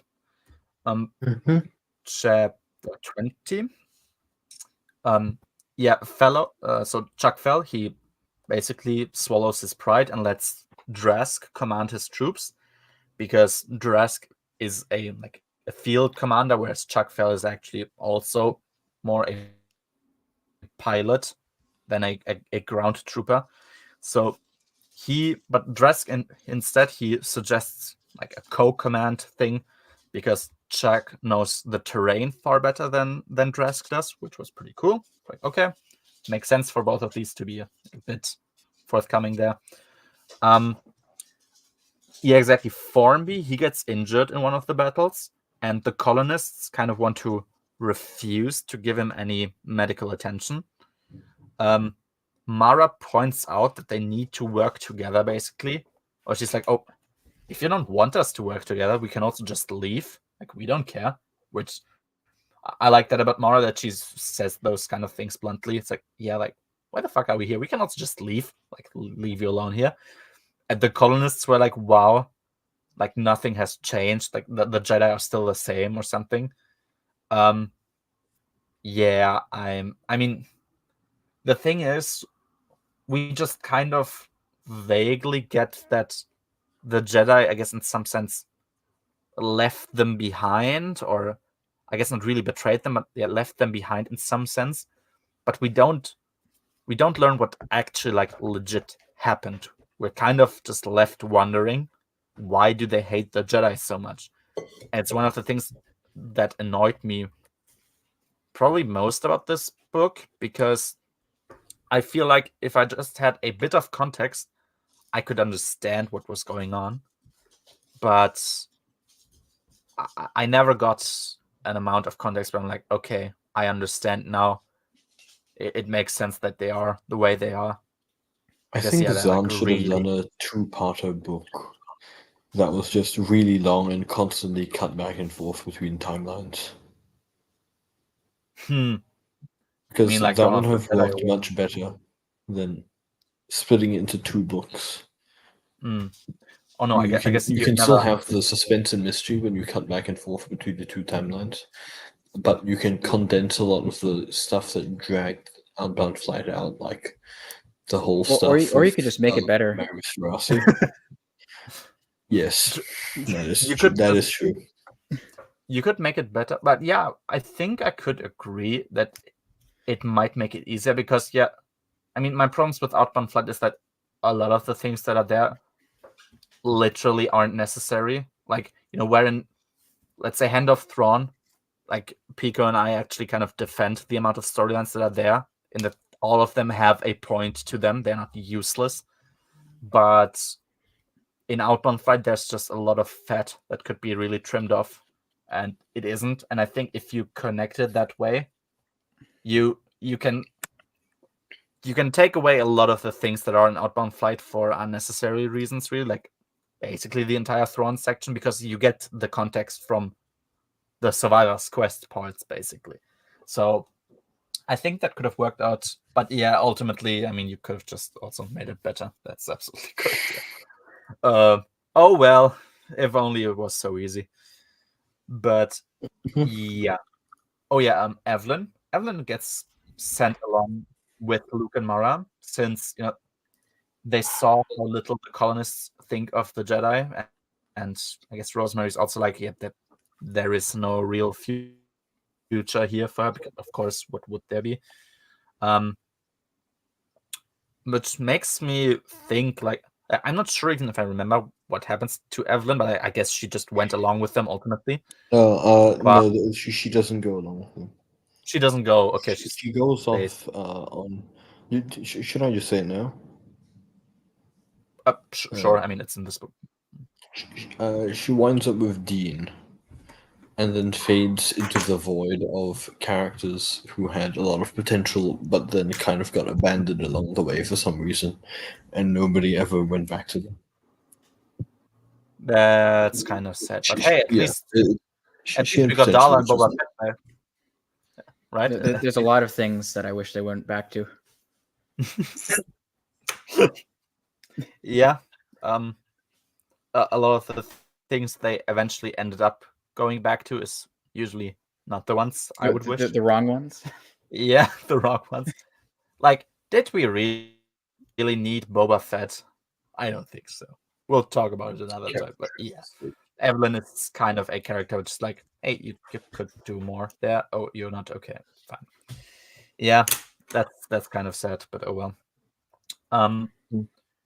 So exactly, yeah. So the 501st, they tried to intercept the Vagari, who tried to move to their ship, basically. They also figure out that the rooms on their ships, which, so in the beginning, they had a few rooms which are cut off, and the Vagari said, like, there are leaks in there. You can't go in there. It's like a vacuum there. But actually, a bunch of troops were there. So all of their reinforcements were there, and they didn't question.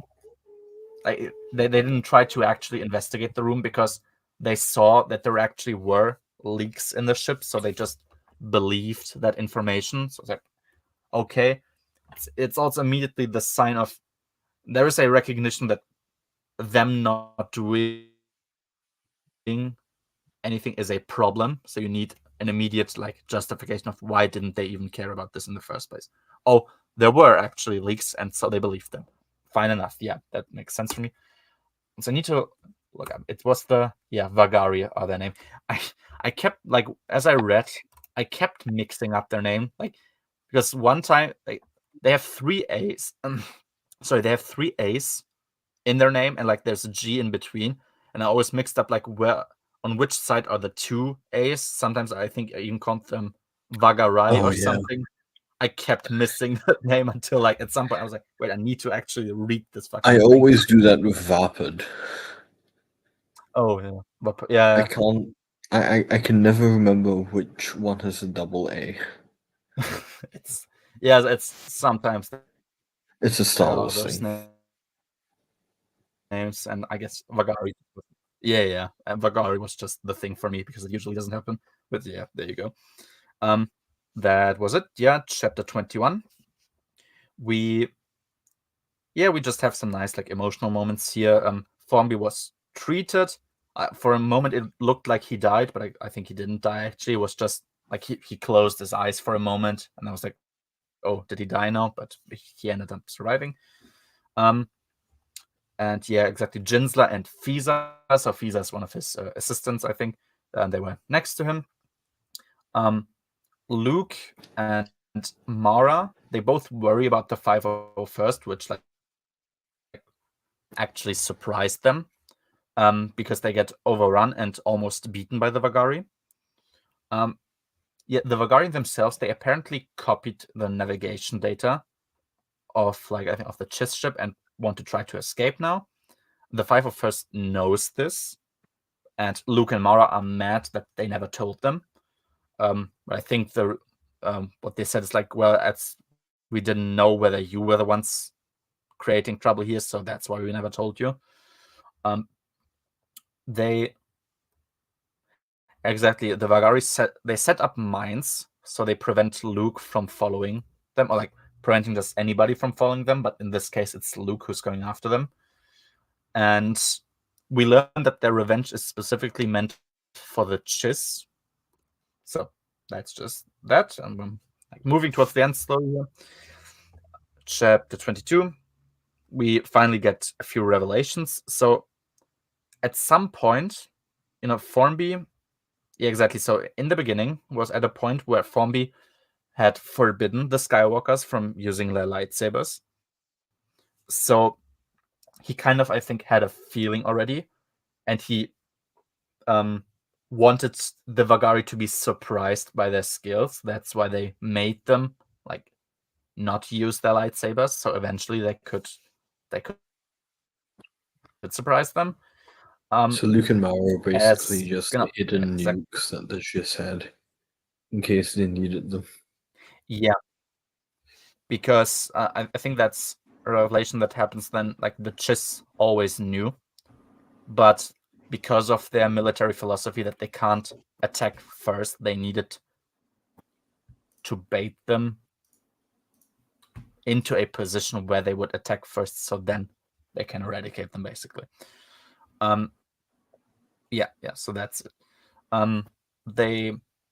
They moved with the lift, so following the Vagari, and Evelyn actually saves Luke and herself from the mines, because there was a specific trap that like trapped the lift, and she managed to activate that the same way that she caught them earlier.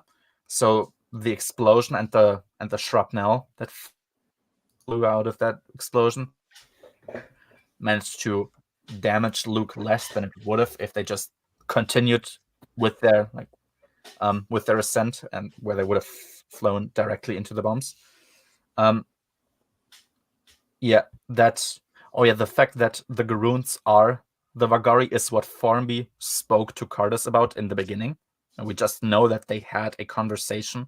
We didn't know why until now. He specifically told him this detail, which of course that's when we learn, okay, he knows that they are the Vagari already, so we know that he did this little 3D maneuver there. And like I said, all of this was orchestrated to provoke an attack eventually, since their military doctrine forbids them from attacking first. And they are described as horrible people who teamed up with even worse people. So I guess the implication is the worst people are the Yuuzhan Vong, but in this case it's just blank slate. It opens up a possibility of there are some worse people out there. Next author, do your thing, basically. And I suppose it ended up becoming the Yuuzhan Vong. Exactly. And yeah, I also like, because in past Star Wars books that we've read here, we've always seen attempts at making, other cultures be distinct. There's always like something that's special about them. And with the Chiss, in this case, it's their military doctrine. And I think it's one of the less insane cultural sensibilities that we've learned about, because, yeah, I mean, they don't go around shooting anybody. That's not what they want. They only defend themselves. That's what they want to do. So yeah, okay, makes perfect sense. That's believable. Exactly. Yeah, the Skywalkers, they go to Dreadnought number 3 because there were 2 Jedi there, and they want to take them with them. And they also reunite with the captain of the Chiss, who was called a Talship. So there you go, or Talship. Chapter 23. So secretly in the outbound flight, there was a Delta 12 Sky Sprite. So that's I think an evolution of like the starfighters that the Jedi usually have in the prequels, right? It's something only a few people knew about. Yet no one actually knew why it was there. It has one of those hyperspace rings we know from the prequels and TCW that can be repaired, which Jensla will do because he's an electrician. And so Luke and Mara want to fly in this thing, intercept the Vagari, and also go to the space station that is close to warn the Chiss about the Vagari moving away, which was nice. Okay. Oh yeah, the Force trance from Vision of the Future is back again, and still, like as it was the last time in Vision of the Future, like their code to wake the other one up is still "I love you." So like, oh, hey, there you go, sweet. Exactly, we get even more drawbacks to the Force trance, which is that it consumes a lot of your energy and really only works for minor wounds, because like Luke had like a bigger wound in his shoulder, I think, and that he didn't manage to heal that after just one Force trance session.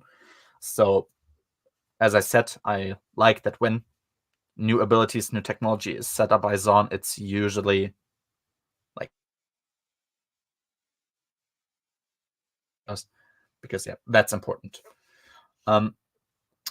Jinsla, Luke and Mara, they found one of those lightsabers amongst the corpses that they found, and Jinsla, so Dean, confirms that that the one of the corpses that they found there, which they thought this might have been Sabayoth, is actually Lorana.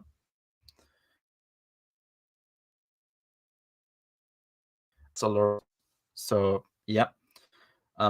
What they can't confirm is whether she died like during the crash, or whether she died like in the fighting or something. But it's very, very clear. Yeah, Lorana is obviously dead. She didn't escape or anything. I mean, that was kind of sad, but yep, that seemed obvious from the get-go. Luke and Mara, they want to try to infiltrate the Dreadnought. So basically, the Vagari, they escape in one of them, and they want to try to infiltrate them, because they think informing the Chiss about the Vagari escaping probably won't be enough, since the Dreadnoughts are pretty tough ships, and they still even have their own transport vessel with starfighters. Like, yeah, okay. If you don't believe that they're going to make it, makes sense that you would interfere. Chapter 24. So once again, there's a healing trance that is lifted with a love confession. It's just kind of sweet.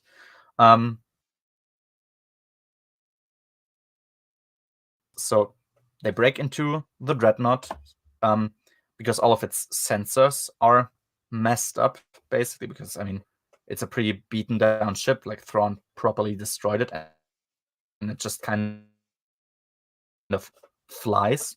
So yeah, makes sense that this technology wouldn't work anymore. And yeah, and he recognized that the bombs that he almost fell prey to before are again set up in here. And what they do now, so there's corpses lying around in the dreadnought.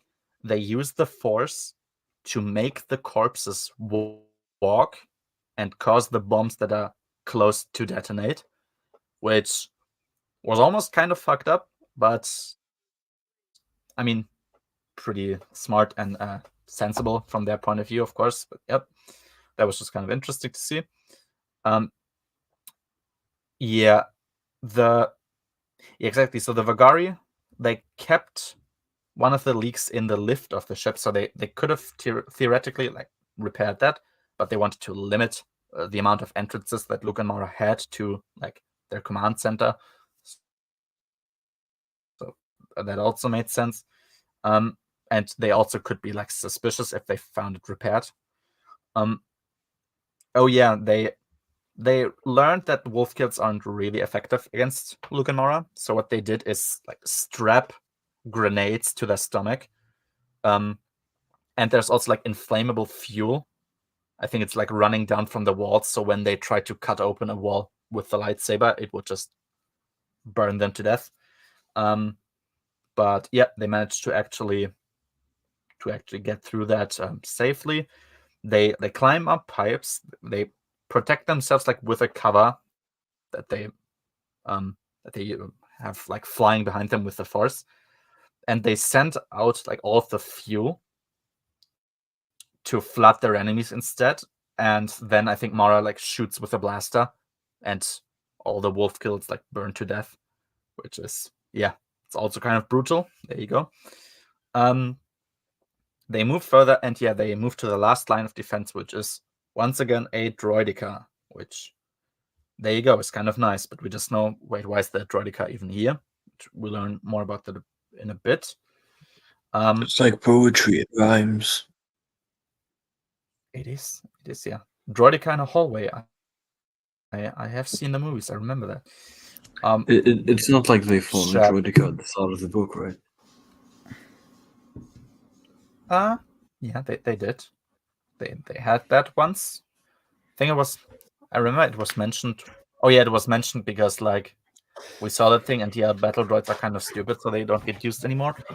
And now again, beginning, middle, and end. There you go. Mara has a plan specifically to like destroy the droideka because it's kind of unbeatable almost with a lightsaber. In a hallway, to like wait and shoot at it while it's rolling. It was smart, but it just didn't end up working. What Mara concludes is like why that droideka is even here is that it could have been a gift by the Trade Federation after the blockade of Naboo, but still before Geonosis, like as a symbol of their supposed brief rehabilitation, kind of. I mean, what other way is there, like, to explain why there's a separatist troop on a Galactic Republic you ship? find out. It's kind of what. Oh yeah, I guess so.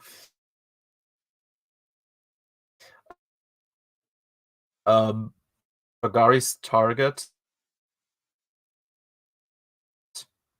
at some point asked them about droids, and it's clear that outside the galaxy, apparently droids aren't a thing. Even the Chiss don't have any droids. And when they asked them about droidekas, they should have already realized this, but now they're from the data card from Chuck Fell, because they don't have droids, so they want to use them, reconstruct them, and then subjugate other species with them. Okay, makes sense. Then again, I wonder, like, the droideka, it has defense parameters, and it doesn't seem to attack the Vagari.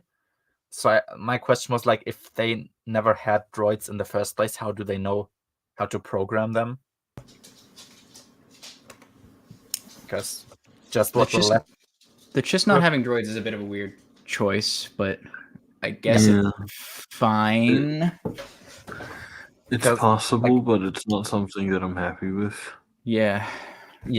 Because like even in our quote unquote galaxy, like even the most normal, like downtrodden people have some droids. Like, I mean, the Lars have multiple droids, and they live like on a shithole planet with sand. So a species as apparently advanced as the Chiss are should really have droids. The Vagari, I guess I could accept more, but I guess maybe. I guess it's or like their own form of droid stand-in or something. An equivalent. Yeah, I think it's an interesting attempt to like make them not have something that like the known galaxy until now, but just making them not have any need a replacement. Just some form of replacement instead of different. Yeah, because exactly because Here's a fun thought. So the Vagari were teaming up with things more evil, right? And we know that they somehow managed to program a droidica when they didn't have droids. Now, there so happens to have been at least one being who'd been wandering around the galaxy learning how to use technology and trying to sabotage affairs in the galaxy for a few decades at this point, or a few years. His initials are NA. Yes. Oh, yeah, Nominor. Yeah. Yep. If you think about it, it might have been him. It would be more fun. That was my initial hope when we were reading. That would be a fun prediction. Yeah. Yeah, because that was my initial thought when we were reading the Corellian trilogy, because I was really disappointed about who the people in the dark were. Like, it was just the Silonians from I don't know even what her name is. Zakorian triad. The Zakorians. Those three. Exactly. Actually, like, but yeah. It was basically like they were the secret. That was slightly disappointing. The whole time, where I was like, because I mean, I knew about Nominor already, like from Crimson Empire. I was like, is it Nominor? And I mean, that would have been cool. It would have been cool though. But if you think about it, it's still technically possible that. Yeah, but you'd have to invent information that isn't there. Shadow person of the shadow people. Exactly, yeah, because I think everyone who I've listened to is like, oh yeah, that sounds actually pretty cool. And it ended up being disappointing as it was. Yeah. But I guess he didn't exist yet. That's just unfortunate then. I think so. The same thing applies to the Corellian trilogy. You can. Oh, you're muted. I think your mic occasionally that it was happening to me as well when the mic disconnects and it just mutes you automatically. Oops. So maybe that happened. I think it's possible to retroactively add Nominor into the Corellian trilogy. I agree. From vague memory. Memory. Because the Zakorian triad was so shady. Like, we barely got to find out anything about them. And while, we know that the Vong couldn't change into others, into like really weird non-humanoid species for a while, they needed a special kind of masker later on. Nominor still could use an Ugliv masker to turn into a human, and he did that many times. So why not become one of the Zakorian triad? Because there was a human, a Silonian, and a Drow. So why not become a human? Could have done it. Yeah, that was it was said, and I think the Corellian trilogy is, ironically, even though it's so much longer than it needed to be, is still vague enough and like unspecific enough where you Yeah, you could. Problems, I think. Yeah. I half suspect that But since it was written so early, but set much later in the timeline, they left it vague, like how Kevin left the Jedi Academy trilogy with vacancies for the Jedi in case people wanted to put in people later. But then nobody did it with the Corellian trilogy, even though it was like right there. Yeah. And which is a bit sad, but well, I guess the Salonians and the Droll didn't really take off. I mean, if we consider that, we really got the Salonians Salonians became kind of stupid towards the end.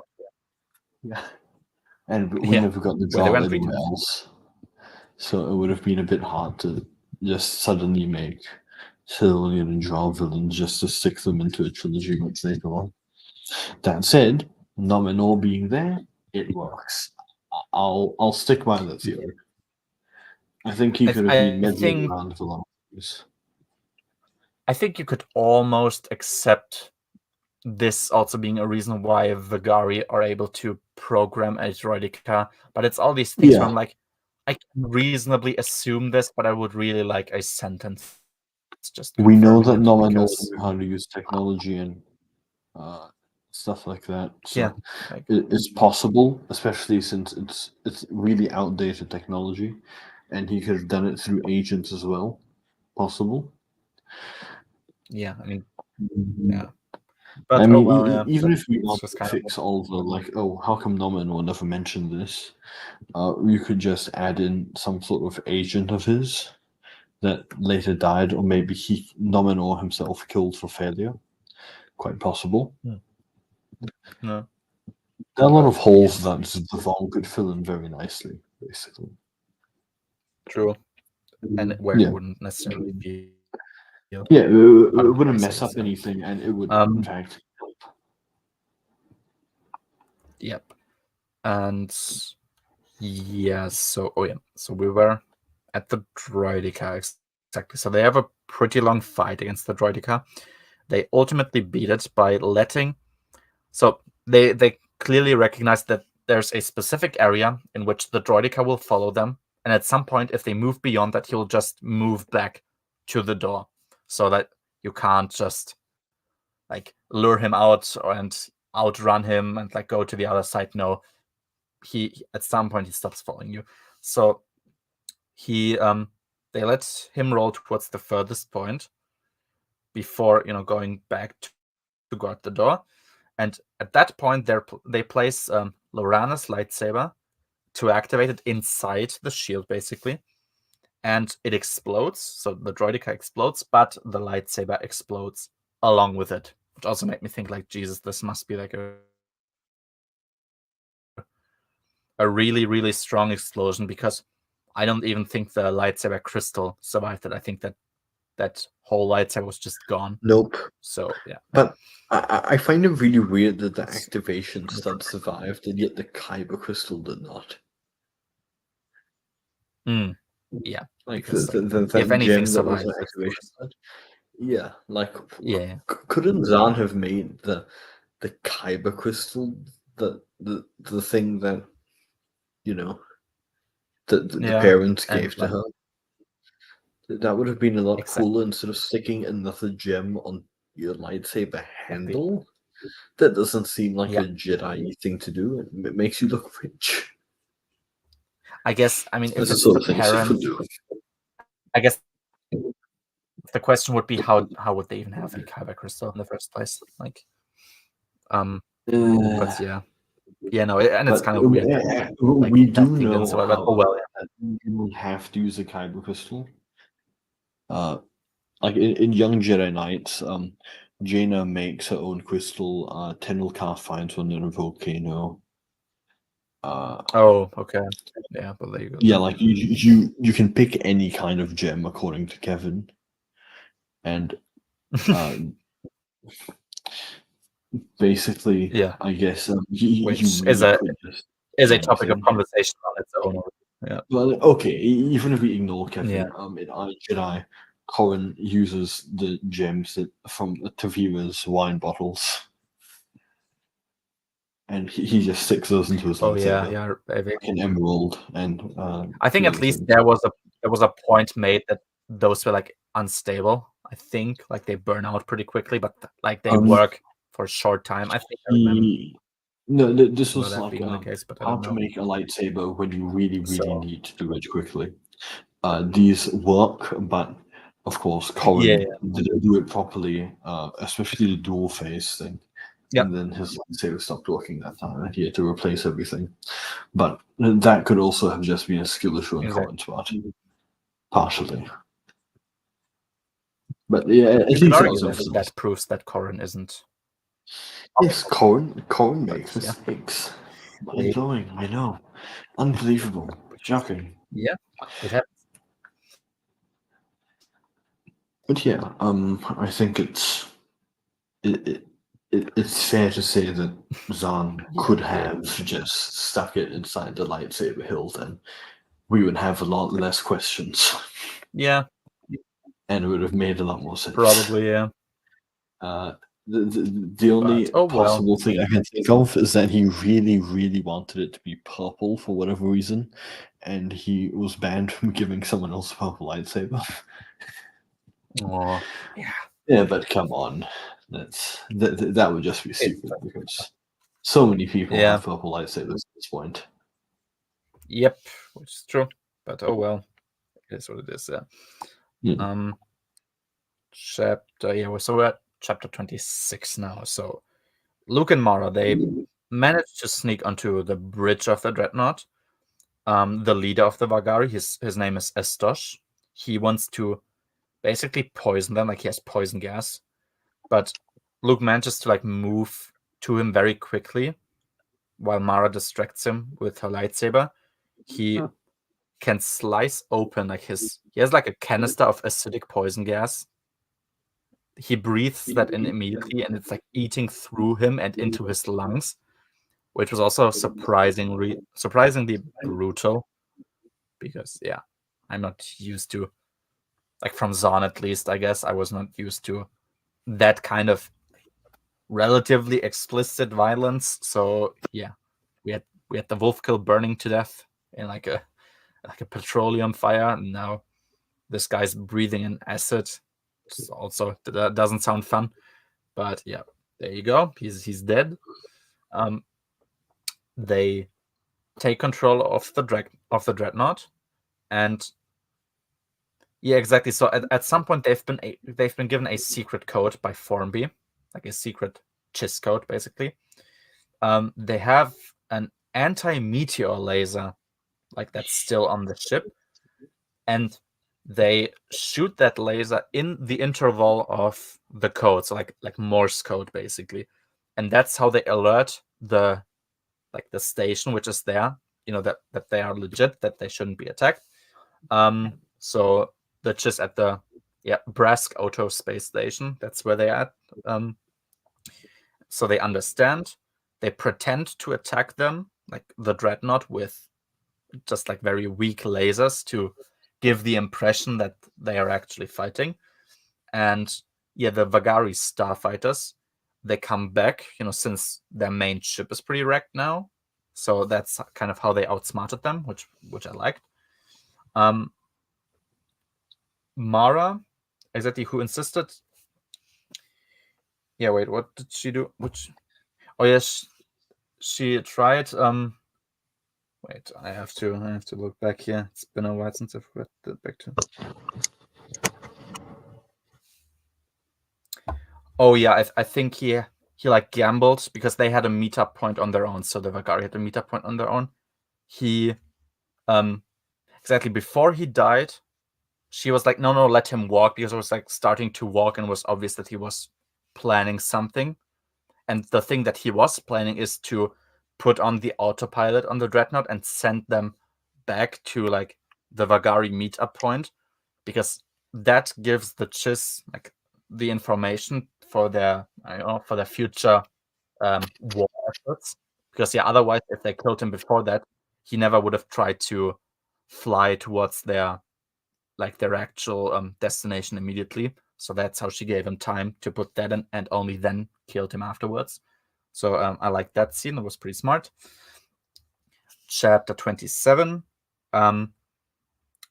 Exactly. Yeah, Jinsla, like Dean, he's starting to get better, and now he basically has fully adopted the perspective that Lorana died while defending the outbound flight. Like, we, at least from this book, we don't know for sure, but that's just what he chooses to believe. The outbound flight colonists, they all want to join the Empire of the Hand. Yeah, Jinsla is going along with Evelyn and Rosemary. Exactly. That was also the point where I wondered, like, why do they hate the Jedi so much? Because they don't want to join the thing that also has Republic in its name, that join the Empire of the Hand instead. Mara, of course, Mara's gonna stay with the New Republic. Not only for Luke's sake, but also her own now, because Mara and the New Republic didn't really have the closest of connections at any point, really, I guess. Could have if we sent her on another journey, but that's where we at now. So she makes a definitive choice on her own, really, also to be part of that organization. Exactly. She also formulates the theory that all of this was like very insidious by Formby, like the way he orchestrated the entire thing. And perhaps there actually is another Thrawn clone which could be behind all of that. Especially since Park said that Thrawn apparently, and that was something that I wondered about, apparently he initially attacked the New Republic to test them, more or less, and to to force them into becoming better fighters for the eventual time that they need to face the outside threat that he knows about. And they needed preparation for that, and this could have been done, for that reason. I'm like, I'm not sure if I buy. I think this was only. I mean, Park said him himself, and I'm not sure if they believe that is the truth.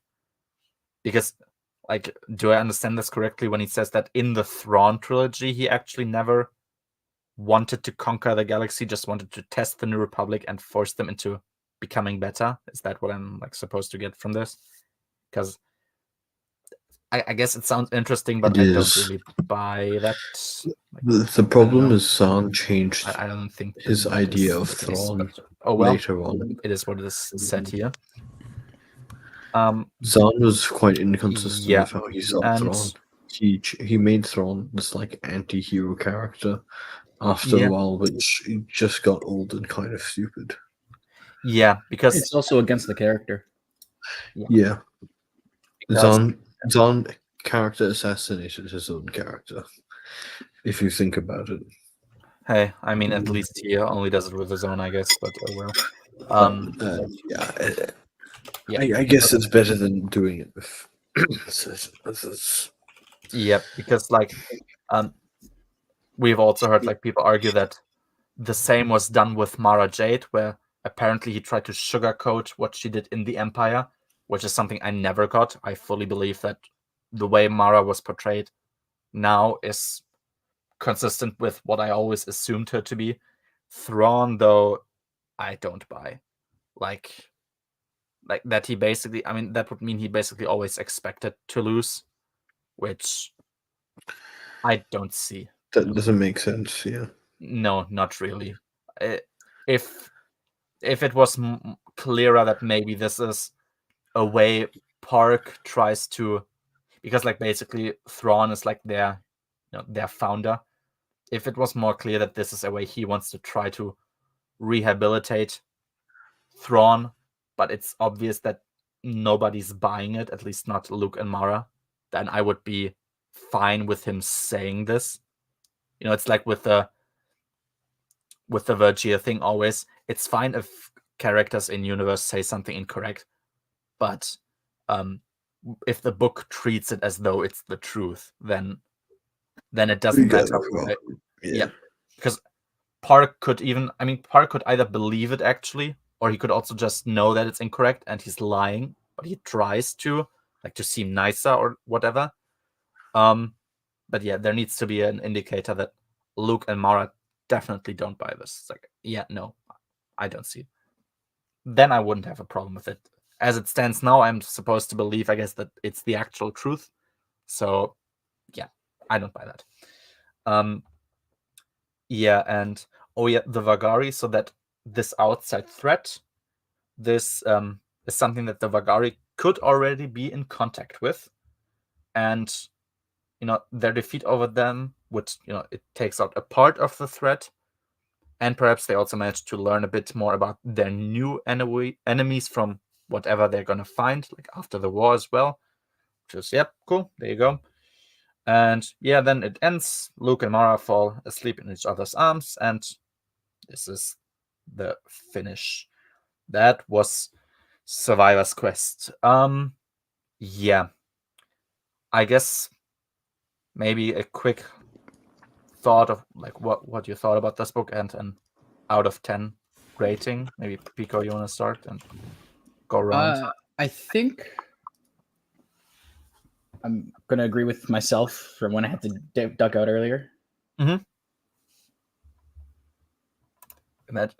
Imagine it was I mean, that's stupid. I agree. That is insane. Yeah.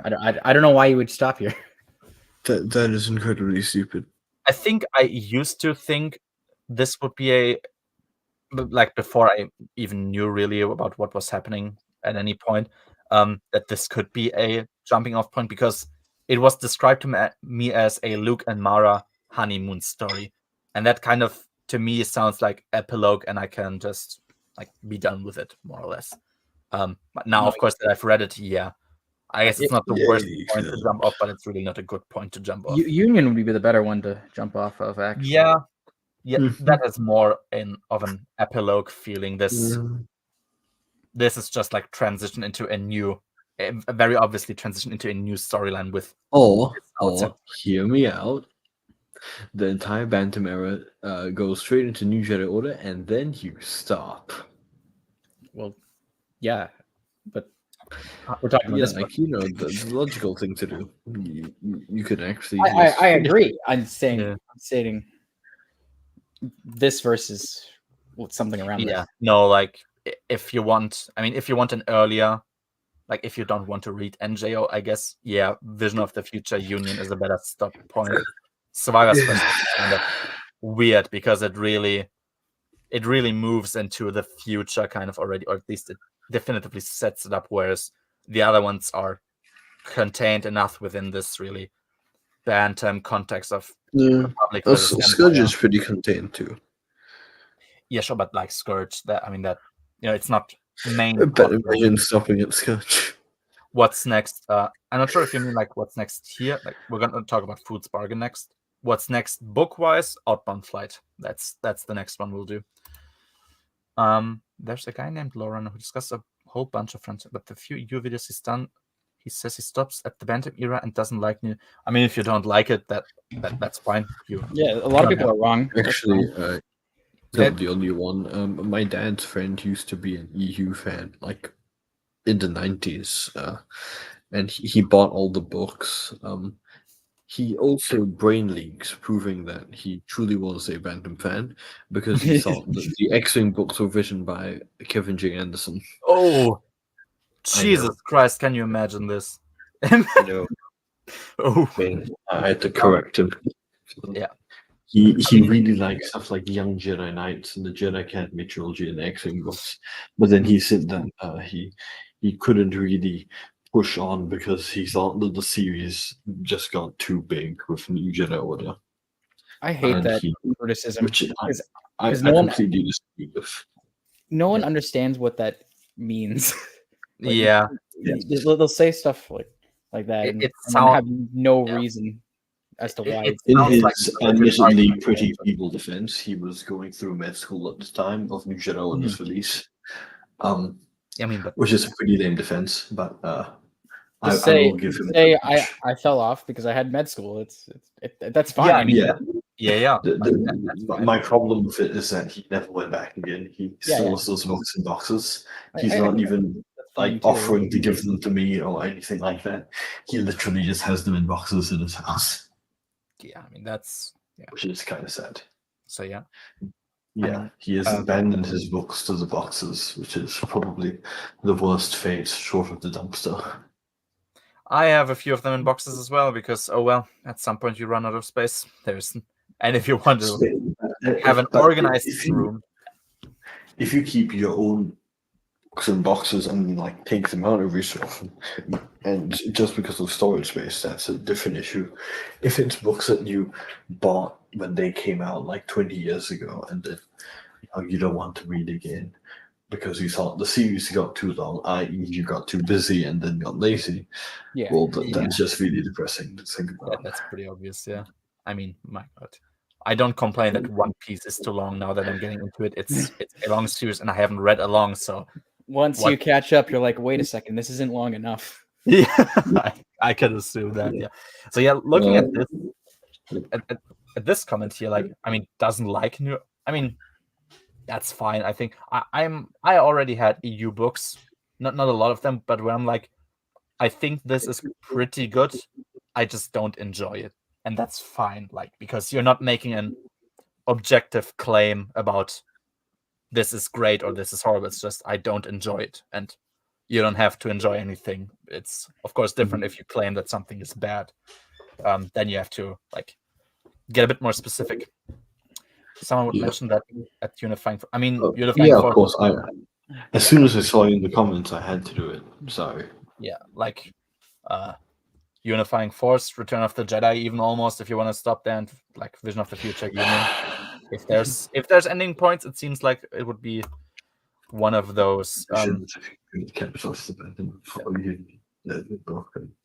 Yeah, like as I said, like Survivor's Quest would be. I guess you want to have that last Luke Mara story, but I wouldn't. There's no reason to stop there. Like it's obviously setting up something, and that would just feel weird. Like there's something, it's on the horizon, and then you're just done. There's other works where that is better. Fabi, to answer your comment, he hasn't even offered. So no. He probably has some sentimental value, which is weird because he hasn't read them since they came out. But I'm not gonna push, and I already have the ones that are really hard to get. That he probably also had, like Young Jedi Knights. I have that now, so actually I have 2 sets now, so I don't need a set. Unless he suddenly tells me that he bought all of Junior Jedi Knights, okay, I'll. Yeah. He and I will need to have words, but One Piece. You mean the manga? Because the manga or the anime? Because the anime. I argue both. No. Oh yeah, okay. Because anime is usually. I mean, I know that from Naruto. Definitely, there's filler, and I think. I mean, I would believe that the One Piece anime has filler, but I don't think the manga does. But it's nowhere near as much as Bleach and Naruto. Yeah, because it's 11%.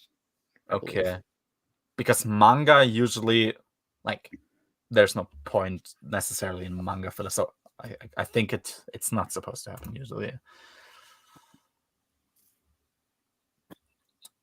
I agree with your first statement. No, I'm just kidding.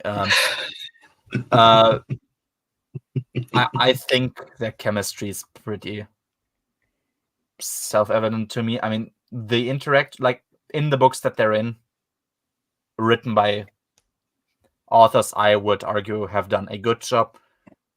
Their interactions just steal the show from me every time. Like their history is like naturally linked together. Luke being the one responsible for Palpatine's death, and Mara being a former servant of Palpatine. That's just instantly like, okay, those are interesting possibilities there. And I think they're just written in such a fun way. Like they're pretty different, but they vibe really well together. They have like, they can do pretty well if they have like serious moments, like if they have to find, they have to coordinate, they follow pretty well together. If they like joke with each other, like Mara is very blunt and kind of, how do you say, direct. Luke is more like it, has his head in the clouds sometimes. He's kind of bit more aloof and laid back, usually at least. I think they are greatest characters, and when Zahn or Stecky writes them, I haven't read other ones so far, so that's the only ones I can praise. They work perfectly, like pretty damn perfectly. So yeah. Okay, Alex. So firstly, I agree that Greg Keyes writes far better Luke and Maurer than Zahn. That's because Greg Keyes writes for everyone better. Exactly. Secondly, I completely disagree that post NGO does Luke and Maurer better than Zahn. That's yeah. You mean the era that establishes that Mara Jade suffers eternally in 4-cell, if I remember that correctly. That does no. I'm just gonna move past that because it's 1:35 a.m. and I want to sleep. Okay, yeah. Anakin and Tahiri, absolutely, yes. Greg Keyes is a genius, and I need to read more of his books. So I completely agree with the next comment. They are like electricity in many ways, and that bit does make sense. Your previous bit's slightly more questionable. I do agree that Mara made the most sense, but you don't nearly have the same sort of electricity, if that's what you want to call it, between Luke and Mara that you did between Anakin and Tahiri. And I think that's possibly just because Zahn's not a romance author. He is very bad at writing romance. I respect the things that he did in The Hand of Thrawn. I think that he did a much better job than he probably could, than he was expected to do, given his talents in that area or lack thereof. But he's not a romance author. He's not that good at writing romance. Greg Keyes, meanwhile, very different story. So the introduction to those characters in that context was quite different. And I think that probably impacted your view of them. Yeah, might be. I mean, if you start at peak level, basically. Yeah, exactly. It's when you go through like the early stages of their relationship with them, you have that's it's like your first impressions. How well do they work together? And with Zahn, he does some good stuff, yeah, but they aren't really so much a human connection as much as a force connection and circumstance pressing them together. Not to say that that's terrible, and not to say that Zahn did that badly, because he did do that pretty well. It's just that since you don't get as much of that human connection, since that's not something Zahn's very talented in. Not that, yeah, it's just one of his smaller failings as an author.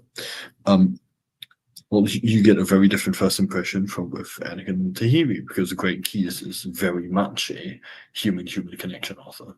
You can get that with like every one of his books. Yeah, familial connections and romantic connections are something that he really hammers home well. So I mean, I disagree and say like about Zahn not being able to do that at all. The thing is, Zahn had to basically speedrun a relationship because if Greg Keyes is kind of like I understand he was like the first one to like really do it, and he moved very like, you know, when he was finished with them, they were already in a very set place, whereas Mara and Luke, they started off pretty open. Like towards the end, it was just clear something will happen. And a bunch of authors did either nothing or pretty shit things. And Zahn had a master clean. He did have to speed run things, and he had to speed run it much further. That said, Greg Keyes had a lot less pages to accomplish a relatively similar task. I'd say that Zahn, how do I put this? Zahn still did a very good job with Hand of Thrawn. I'm not taking anything away from Zahn. I just think that other authors are much better at developing this sort of thing than Zahn, and it's just not his field. he did definitely have to speedrun in Hand of Thrones, but he's also had to speedrun things in Age of Victory, like a lot. He did it really well, but it was still a speedrun. And I think that's probably true for all Star Wars romances. Attacks and clones. Unfortunately. Yeah. Well, Hand of Thrawn takes place over many months. People seem to forget. Yeah. So it's actually not is the most speedrun thing. Yeah. It's speedrun in terms of page length, but Yeah. Zahn had 2 really long books that were like, I mean, in German, you had to make that a trilogy. Yep. But if you say Age of Victory, yeah, those are like really short books. Yeah, but like you had no baggage that you needed to take care of. So at least for Age of Victory, it didn't have the previous baggage, which is good. And it didn't need to take them as far, which was good. It just needed to establish like a really, really strong basis that made you want to jump off a cliff when you read Star by Star. But we'll get there, yeah. Yeah. But Age of Victory also had way more going on in terms of other stuff than it needed to focus on. It's like you know how authors have like a checklist of stuff they had to do. And so for books, I think Stover had everything done for him by other authors. I think Walter John Williams accidentally covered everything Stover needed to do in Traitor during Destiny's Way. So Stover could do absolutely anything he liked in Traitor. But all the authors had like certain things they needed to do. And at certain points you can really tell, okay, the author needed to fill in the checklist here. But for this one, he's doing his own stuff. Like the first Agents of Chaos novel, when Lucino just writes about Han and Droma, you know that was Lucino not having to write anything. He put everything that he needed to write into the second book because he got a second book. Yeah. Right. Yeah.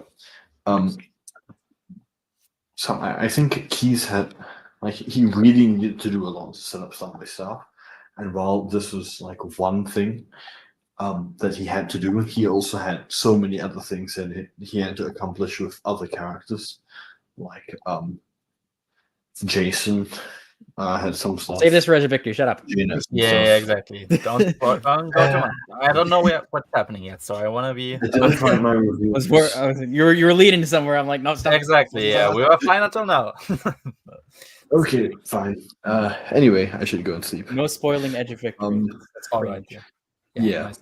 Have a nice sleep, okay, and thanks for staying for so long. Obviously, yeah. Yeah, sure. Just to respond to one more comment from Alex. Okay, so reading chronological order. You missed this earlier, but I presented I presented something that Zahn, in my opinion, should have done, which is where he wrote one giant book the same way. Like Vision of the Future is really 2 books that he combined into one. And he could have done this sort of constant back and forth between the Outbound Flight book timeline and the Survivor's Quest book timeline. So he constantly jumps back and forth, and so this way he still has that suspense, that mystery, but it's not. But nothing really gets destroyed by having split it into 2 different books and having people think thoughts which wouldn't make sense when they have the full context, that maybe makes the book less good for them. Because whichever order you read Survivor's Quest and Outbound Flight in, you wind up with issues which can't get resolved without the other. You basically need to read them simultaneously to fully appreciate both, which of course you can't do. So I think that Zahn should have done both in one giant book. As for the Zahn's a plot person thing, I think Zahn should have been a character author. in that he gets characters well. His baseline characterizations are really good. They're better than almost any of the other Bantam authors. Not that that's a very high bar, but Zahn generally has very consistent post-Return of the Jedi characterization, among the best. You have rare standouts, but generally I think Zahn is among the best characterizations. The problem is Zahn likes to think of himself as a plot person, and so he never tries to work with characters. And if Zahn tried to work with characters, I think he'd find a lot more success. But he focuses on these plots, and he focuses on stuff like Thrawn, and then sort of just gets really carried away with how smart he thinks the whole thing is. I mean, that's a good thing, but he does it a bit too much and neglects the stuff that I think he could do better in, which is kind of sad, but well, at least we still got a bunch of good books out of him in the Bantam era. So especially the way that it's now, like, if his prequel novel and his Rebellion era novels suck, but his post Return of the Jedi novels are good, then I'm fine with that and I can live with that. Yeah. You know, I'd rather have it this way than the other way around. Exactly. Yeah, because that's the era I just frankly care most about. And if the other ones are not good, okay, oh well. Yeah. I appreciate the stuff that Zahn has done. I just think that in many ways Zahn was one of the biggest, I guess, wastes. Not really. It's like he caused a lot of waste, like with the Dark Empire issues. I don't agree with that. I think that was the Jedi Academy trilogy that did that. That was the other thing that caused issues. But no, that is the direct thing that caused the issue. Fine. It's the direct sequel. Putting aside my controversial views of Dark Empire, Zahn also made a lot of waste himself, which I think was unfortunate given his normal amount of talent, which he's exhibited on occasion. It's just that he wasn't controlled well enough. And he didn't control himself well enough, which is kind of sad. I'll still take his good stuff. I just think that he wasted a lot of things more than, say, how Greg Keyes and Sean Stewart surpassed expectations. On a regular basis. And say Lucino and Stover do the same thing, where each book they write, you have the set expectation and then it surpasses that expectation, or even on rereads. But then with Zahn, it's like every new book, you would normally have high expectations, but then the result he delivers is lower because they control him less. And so it feels like even more for waste, which is kind of sad. Yeah, that's true. I mean, we'll talk about waste, I think, in Outbound Flight, because there's waste. There's a lot. Waste of pages, yeah. We're going to have this exact conversation again. Yeah, I feel like... Anyway, I have monologued for a while, as Sivit has pointed out. I think he was enjoying your Greg Keyes. Yeah, I think so too, because I know I should go back to the Greg Keyes. I would like to write my review, but I don't think I have time. And I'm not sure when I'll actually go and write the reviews. Maybe even like the next time I read Jedi Order. Hopefully not, but it's going to be a while before I write my reviews, which is quite sad. I'll see how I feel when I finish Lord of the Rings and how fast I think I can speed through these and write reviews, if any. Maybe eventually go back. Nice. Okay, well then. There you go. It is almost 2 a.m. Yeah. So, adieu. Thanks for staying so long. Bye-bye. So anyway, I was gonna say 6 out of 10, 6.5 out of 10. 6 out of 10. Okay. No, 6.5. 6.5. Maybe a 7, but I don't want. I don't think so. Yeah, I think Rogue Squadron was a 7 for me back in the day, and I think it's more consistent. So, I'm around the same area, I think, as well, which makes me kind of worried what I'm going to give Outbound Flight now that I think about it. We'll talk about that later. Yeah, 6.5 or 7, perhaps. Yeah, that's fair. Alex, what score do you give Survivor's Quest? Like that. If you're still here, out of 10, what is Survivor's Quest for you? Let's just speed run through your comments. So, post NGO, does Luke and Mara better than Zahn? I don't believe you. Zahn basically made them as a couple like possible. Without Zahn, they don't function because everyone else has. In theory, thoroughly. Right? I haven't read it. I wouldn't know. Yeah, it could be. I don't know, but yeah, like Bantam-wise, there's really only Stackpole who wrote them competently, and he does this like in basically a retcon novel all on his own. And I guess Kevin did in one chapter because he was forced to, but yeah, he saved these characters like in relation to each other. He saved them from the Bantam era, so perhaps, but I can't agree for now. I mean, I don't know about Anakin and Tahiri. I have not read really. We will get there in 3 weeks, I believe. We'll see, hopefully, yeah. I just feel that very often, not that any other women made sense. That's the most base thing I think I've ever heard from you, Magnino. Not that any other women make sense. She makes the least. What about Mary? You can't forget about Mary. They were in love before she got gunned down. Yeah. Please. Oh, Pico. I don't know if you're listening, but you were yeeted out for whatever reason. Yeah, just have a moment there. No, the least sense. Come on, man. Like the other people that are there. Welcome back. I don't know what that was. Was bizarre.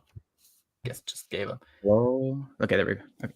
Yeah, we can hear you. So yeah, my mic decided to disconnect itself, and then nice. So restart the page. But oh yeah, sometimes that happens, I guess. Yeah, Sivert's right. I'm sorry. I can't even joke about Mary. So wait, she makes the least sense. I think that's incorrect. Like with Callista and Arcana present, I don't think you can seriously claim this.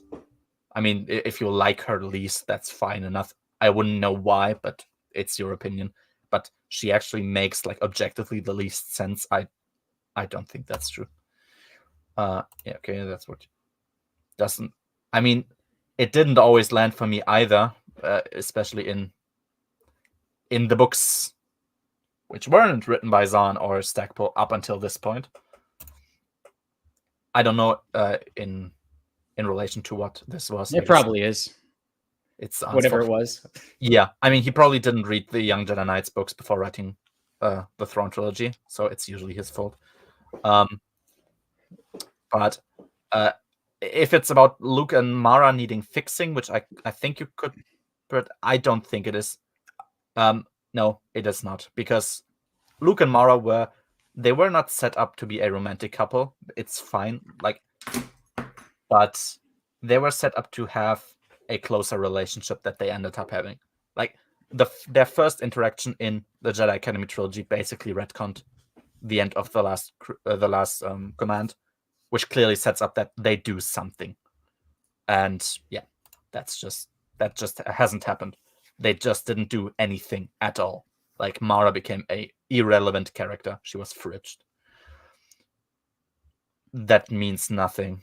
She was supposed to be the love interest. Well, she sucked as that. So if Mara was never supposed to be, but she was the better one, I don't care that this was the reason Callista was created. It was Zahn who demanded it be his woman. Fair enough. He wrote the better woman. He has a good reason to demand that. If I sometimes get this feeling that people want to display Zahn like as though he has this big genius complex. I think he's just a relatively normal person, and he may come off as one, I guess, in response to others. He wrote the best woman. If he wrote the best woman, there you go. If Arcana was 10 times better than Mara ever could be, well, there you go. You could make her that, but she wasn't. So he's kind of right in the sense that when the initial drafts of JT were being made, Kevin was like, "Hey, can I sit them up?" And he was like, "Nah, I wasn't writing him that way." And then later on, yeah, he decided it. Which begs the question: I want to see what Kevin's take on their relationship starting would be. I think it wouldn't actually. It could have been something because, like that one. I mean, it was really one chapter, but that one chapter in Darksaber was like genuinely nice. Mm-hmm. Then again, it was just one chapter, so that means really nothing. But yeah, I've heard conflicting things about that. Like, at which point Luke and Mara were supposed, like in Lucasfilm licensing, at which point they knew that Luke and Mara were supposed to be a thing. I think it was during the last drafts of Last Command. Yeah, so that's and like all of Callista. There was a lot of things in development already, and yeah, but at that point it's like, oh, okay, you're like literally burning time you could spend on reasonably making these two a thing when you even like that it's a thing already. So yeah.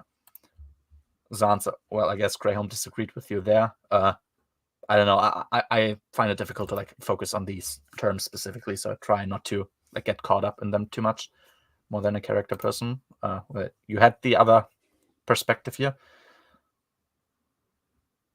True, but oh yeah, I guess Graham responded to that in his way already. If you've read in chronological order, well, I guess a lot of the mystery that is kind of there in Survivor's Quest wouldn't be there if you have read Outbound Flight and know what has happened. So true, but in this case it wouldn't make sense, I would say, to read in chronological order, although we mostly do. Oh yeah, that's the NJO things, beginning and end.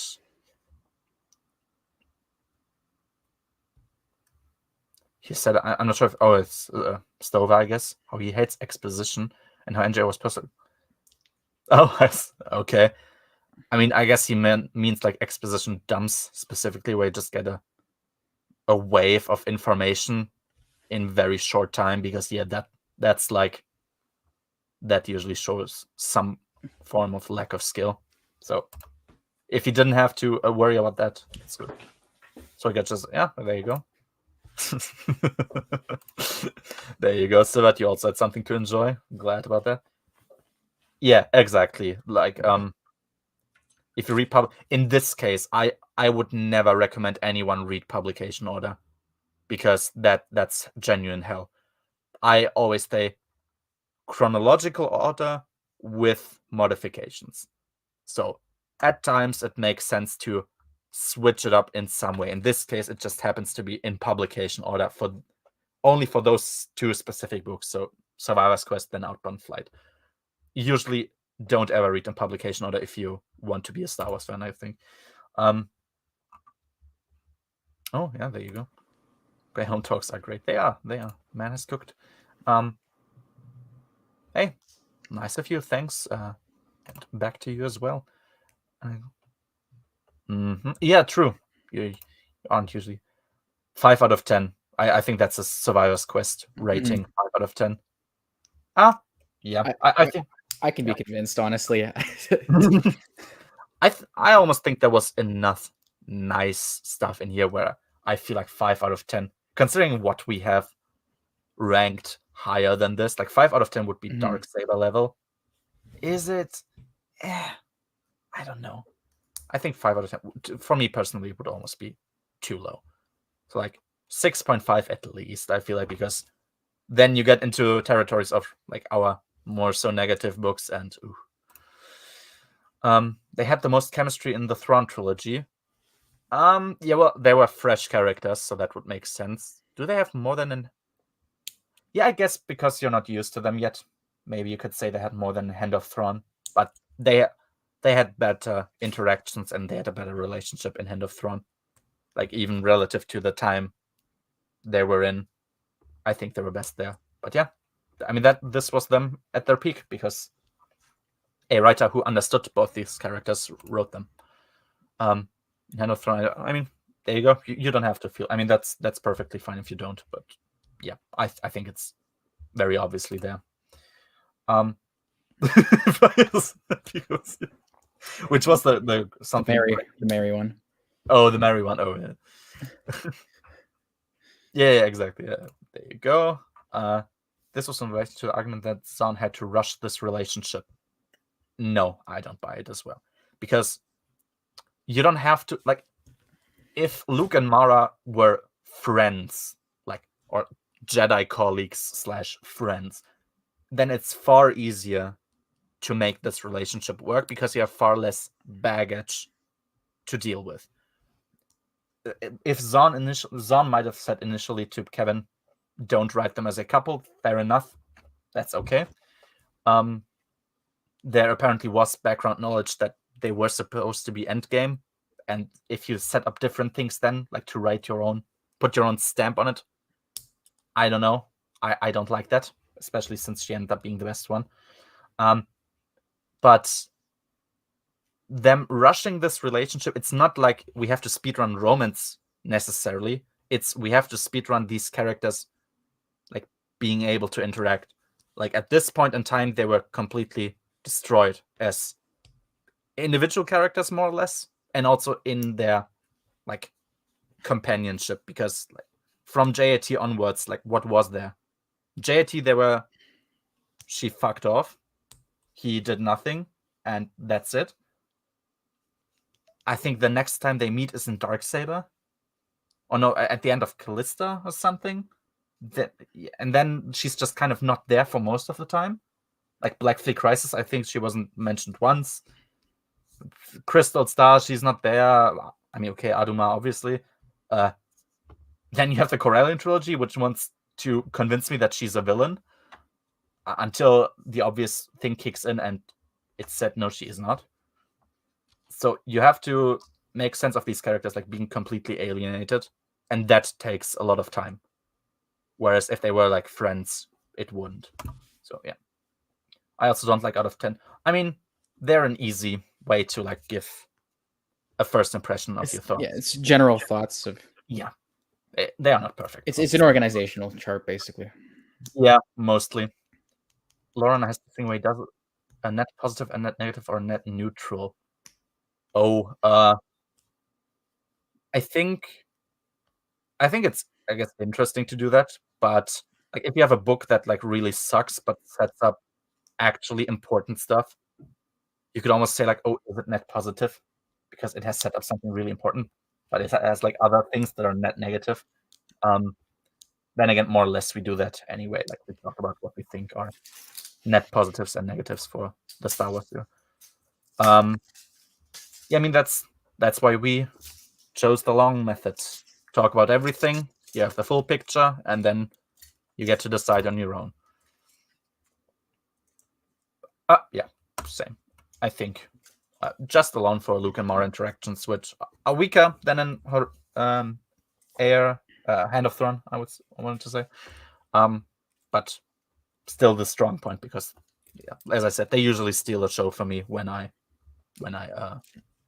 have them in a book together and they are well done. So we've been on quite a tangent. Let's quickly do the 2 short stories. Those are going to be very fast. First, we have Fool's Bargain. Let's just go through the entire process here for the sake of moment. We have a cover, actually, for Fool's Bargain. I'm not sure where it's from. It might be, like, from some source bookish, maybe. I mean, there's really nothing to say here. It was an ebook. It was a quick ebook. Okay, it's the ebook cover then. It's Stormtroopers, the 501st. They're in the hallway. Their positioning kind of makes no sense because the floor is, like, tilted, but they are. I mean, the left one here, you can see, okay, there's, like, an acknowledgement that he is standing on something, but those 2 guys don't look like they are in this environment, which I don't understand. Like, having them in a battle pose some here, and it's, like, a real nice background that would have been far cooler. Fool's Bargain. I mean, yeah, that term is mentioned a few times in the book. So yeah, German title is Ein gefährlicher Handel, so, like, a dangerous trade, which, I mean, basically is Fool's Bargain. yeah, there you go. There's nothing a lot more to say about that. Let's just quickly jump into it. So the 501st is attacking a Lacran warlord who is oppressing the race of the Akari, I guess, on their home planet, which is called Karik. So there's an immediate focus on the 501st being able to, at least to a degree, question orders. They are like wondering, hey, why are we wasting quote unquote imperial lives to take a warlord prisoner? We could instead just either arm the Akari and let it do them on their own, or we could also just kill him from orbit and not attack. Why are we doing this? So I like the individualistic aspect of their, of their team. We get introduced to, once again to RX-7. So RX-7, that's the company, like the 501st part that was with Chuck Fell. They also get to meet an Akari who is called, or who is led, a group of Akaris who's led by Sumil. So Sumil is the guy who's later gonna become Grappler. So the one alien that's in the 501st of the Empire of the Hand. So that's cool. Obviously, it's like his origin story, more or less. He offers them a secret entrance into the fortress in which the warlord is hiding, if they choose to help him liberate some prisoners, like immediately. Because they're like, no, we have orders to do something else immediately, but we want to, so they have orders to do something else, but they're like, no, you either do it right now, not later. You do it right now. That's what he wants. So where if they choose exactly, and once again, you can see that like the way RX-7 thinks, they're trying to. So the Akaris, we're going to talk about this like at the end of the short story, but they have like their own little sensibilities. Like they have an own way of communicating things. Like they're like left hand and right hand, those kinds of things. Those are like idioms. They have specific meanings in their culture, and they immediately try to adapt to this, to learn about this. And it's clear, like, okay, those are elite people who deal with this kind of stuff usually. Where they meet up, they get ambushed by Lacrans, and Sumil, he pretends to like be with them. So some of the Akaris have betrayed their own kind and have collaborated. Sumil pretends as though he is one as well. All the while, like while he's talking, he's pointing his blaster at one of the enemies. So like I think they were mercenaries. And he's pointing his blaster at Twister. So Twister is one of the RX-7 soldiers, and he either points to his left eye or his right eye. So because, as I just said, like I think speaking left-handed on this planet is an idiom for for lying, and speaking right-handed is an idiom for speaking the truth. And so he's telling things just to communicate to him, hey, I'm not actually betraying you. Whenever he's lying, he points at his left eye. Whenever he's telling the truth, he's pointing at his right eye. So that's just kind of what I thought was quite smart, especially because RX-7 like picks up on it and understands what he's doing. They themselves think about that. They risk a military trial by not participating in the ground assault that's about to happen, but instead actually joining the Akaris and liberating the prisoners that are there. At some point, so the Akaris are actually the Akari are a tribalistic culture, but as the warlord moved in and took control over them, they have unified their tribes. But the problem is the prisoners they are liberating are like leaders, aristocrats from before the unification, which is why Sumil is like they need to be liberated before the warlord's defeat. To he doesn't want to risk them being used as human shields by the warlord, which makes sense, of course.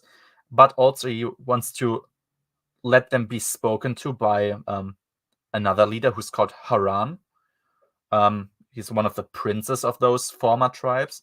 so they don't revert back into like their old planetary politics before they went into prison, which makes sense. So it's like, okay, before we liberate everyone, we're gonna give them the right context for how things are done now, so that if they eventually move out, they don't just start reverting back to their old ways.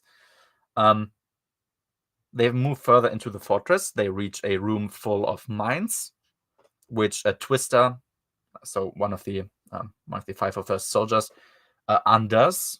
So they're like attempts are like placed under a chair. I think some of those mines are placed under a chair.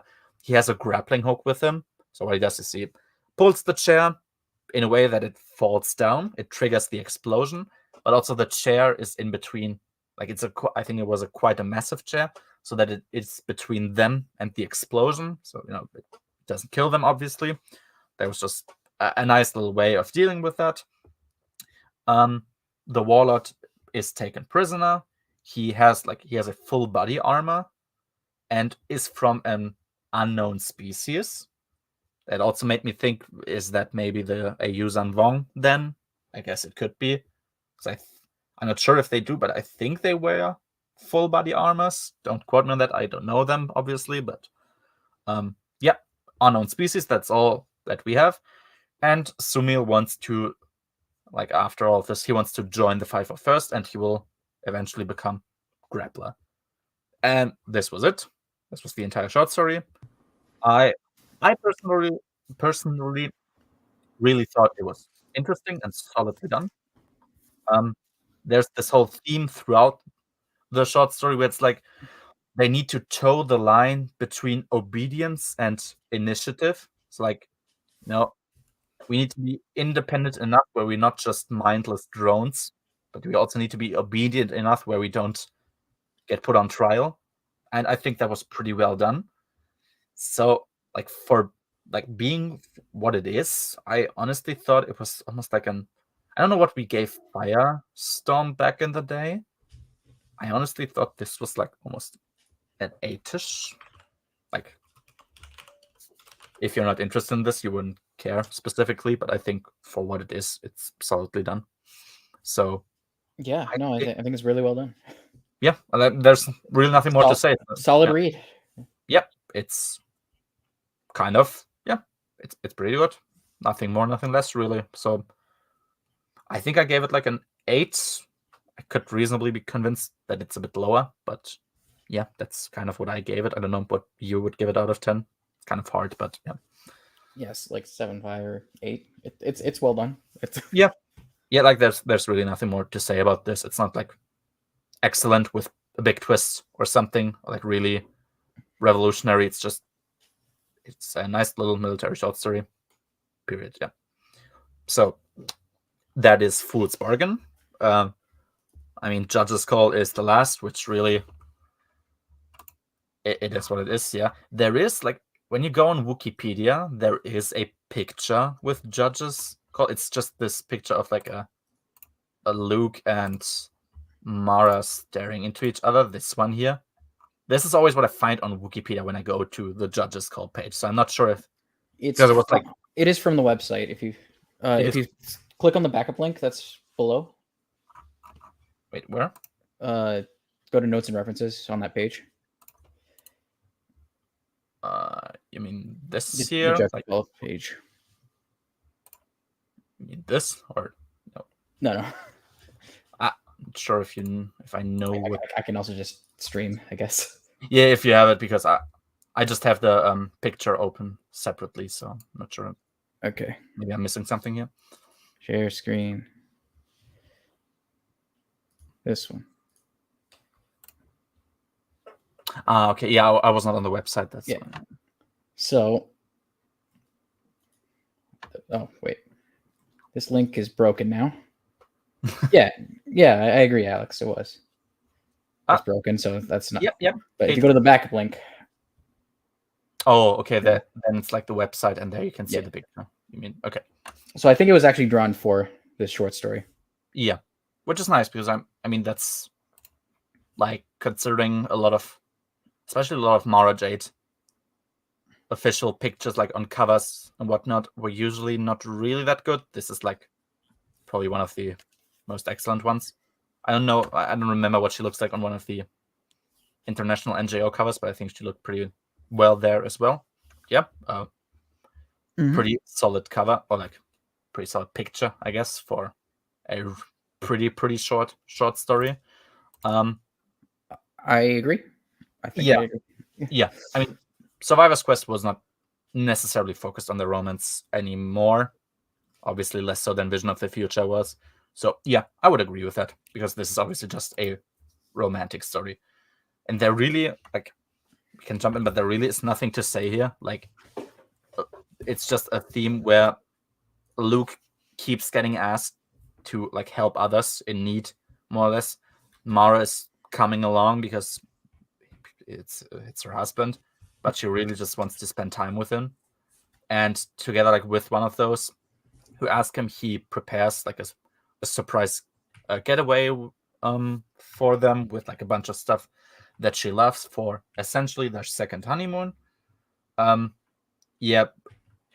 of the one of the people that they talk to refers to her like as, what was it, a blushing bride or something, and she like teases / threatens him, like Luke, to never call her a blushing bride or he'll just, he'll regret it. And then they just chill afterwards, have a nice day, and that's it. And I mean, I guess there was the acknowledgement that these characters have no time to ever do anything, even though it doesn't have to be that way. And Luke Mara interaction, short, what can you say? It's like 1 or 2 pages. I mean, 10 out of 10, I guess. It has everything it needs to have. I wouldn't know how to make this better with that amount of pages. It's, what can you say? A literal short story. So I don't know if you have any specific out of 10 rating. This is I got no rating for this one. Yeah, it is what it is. What can you say? So that should wrap it up. We've actually managed to keep it relatively human with the time consumed. So next week, I'll have to pause reading Cape Shit and manga, unfortunately, again, to rush through Outbound Flight and Mist Encounter, which is next Sunday, and I should be able to make that still. I just want to pick up a calendar quickly. Yeah, next week is December 3rd. Yeah, we'll have a stream there. December 10th, we'll also have a stream there. I can already say that 17th will be a pause, obviously. I think I've said that last week already, because I'll be gone for vacation. And Christmas time, New Year's Eve time, we'll move that probably to like Saturday. I don't think anyone wants to be on December 24th or 31st. So we won't stream there. We'll do like Saturday or something. I don't know. That's all there is to say. I thank you again, Pico, for staying for so long. If you have listened for so long, I also thank you. And next week, Outbound Flight, Mist Encounter, and I think that's it, right? Only those 2. I think so. I can quickly check. Hopefully. Otherwise, we'll maybe have a surprise edition. I think goes with all of them for now. Bye, Magnino. Nice that you stayed here for so long, and also commented a lot. I appreciate that. So I think Outbound Flight Mist Encounter will be fine, and that's it for today. So see you guys. Bye bye.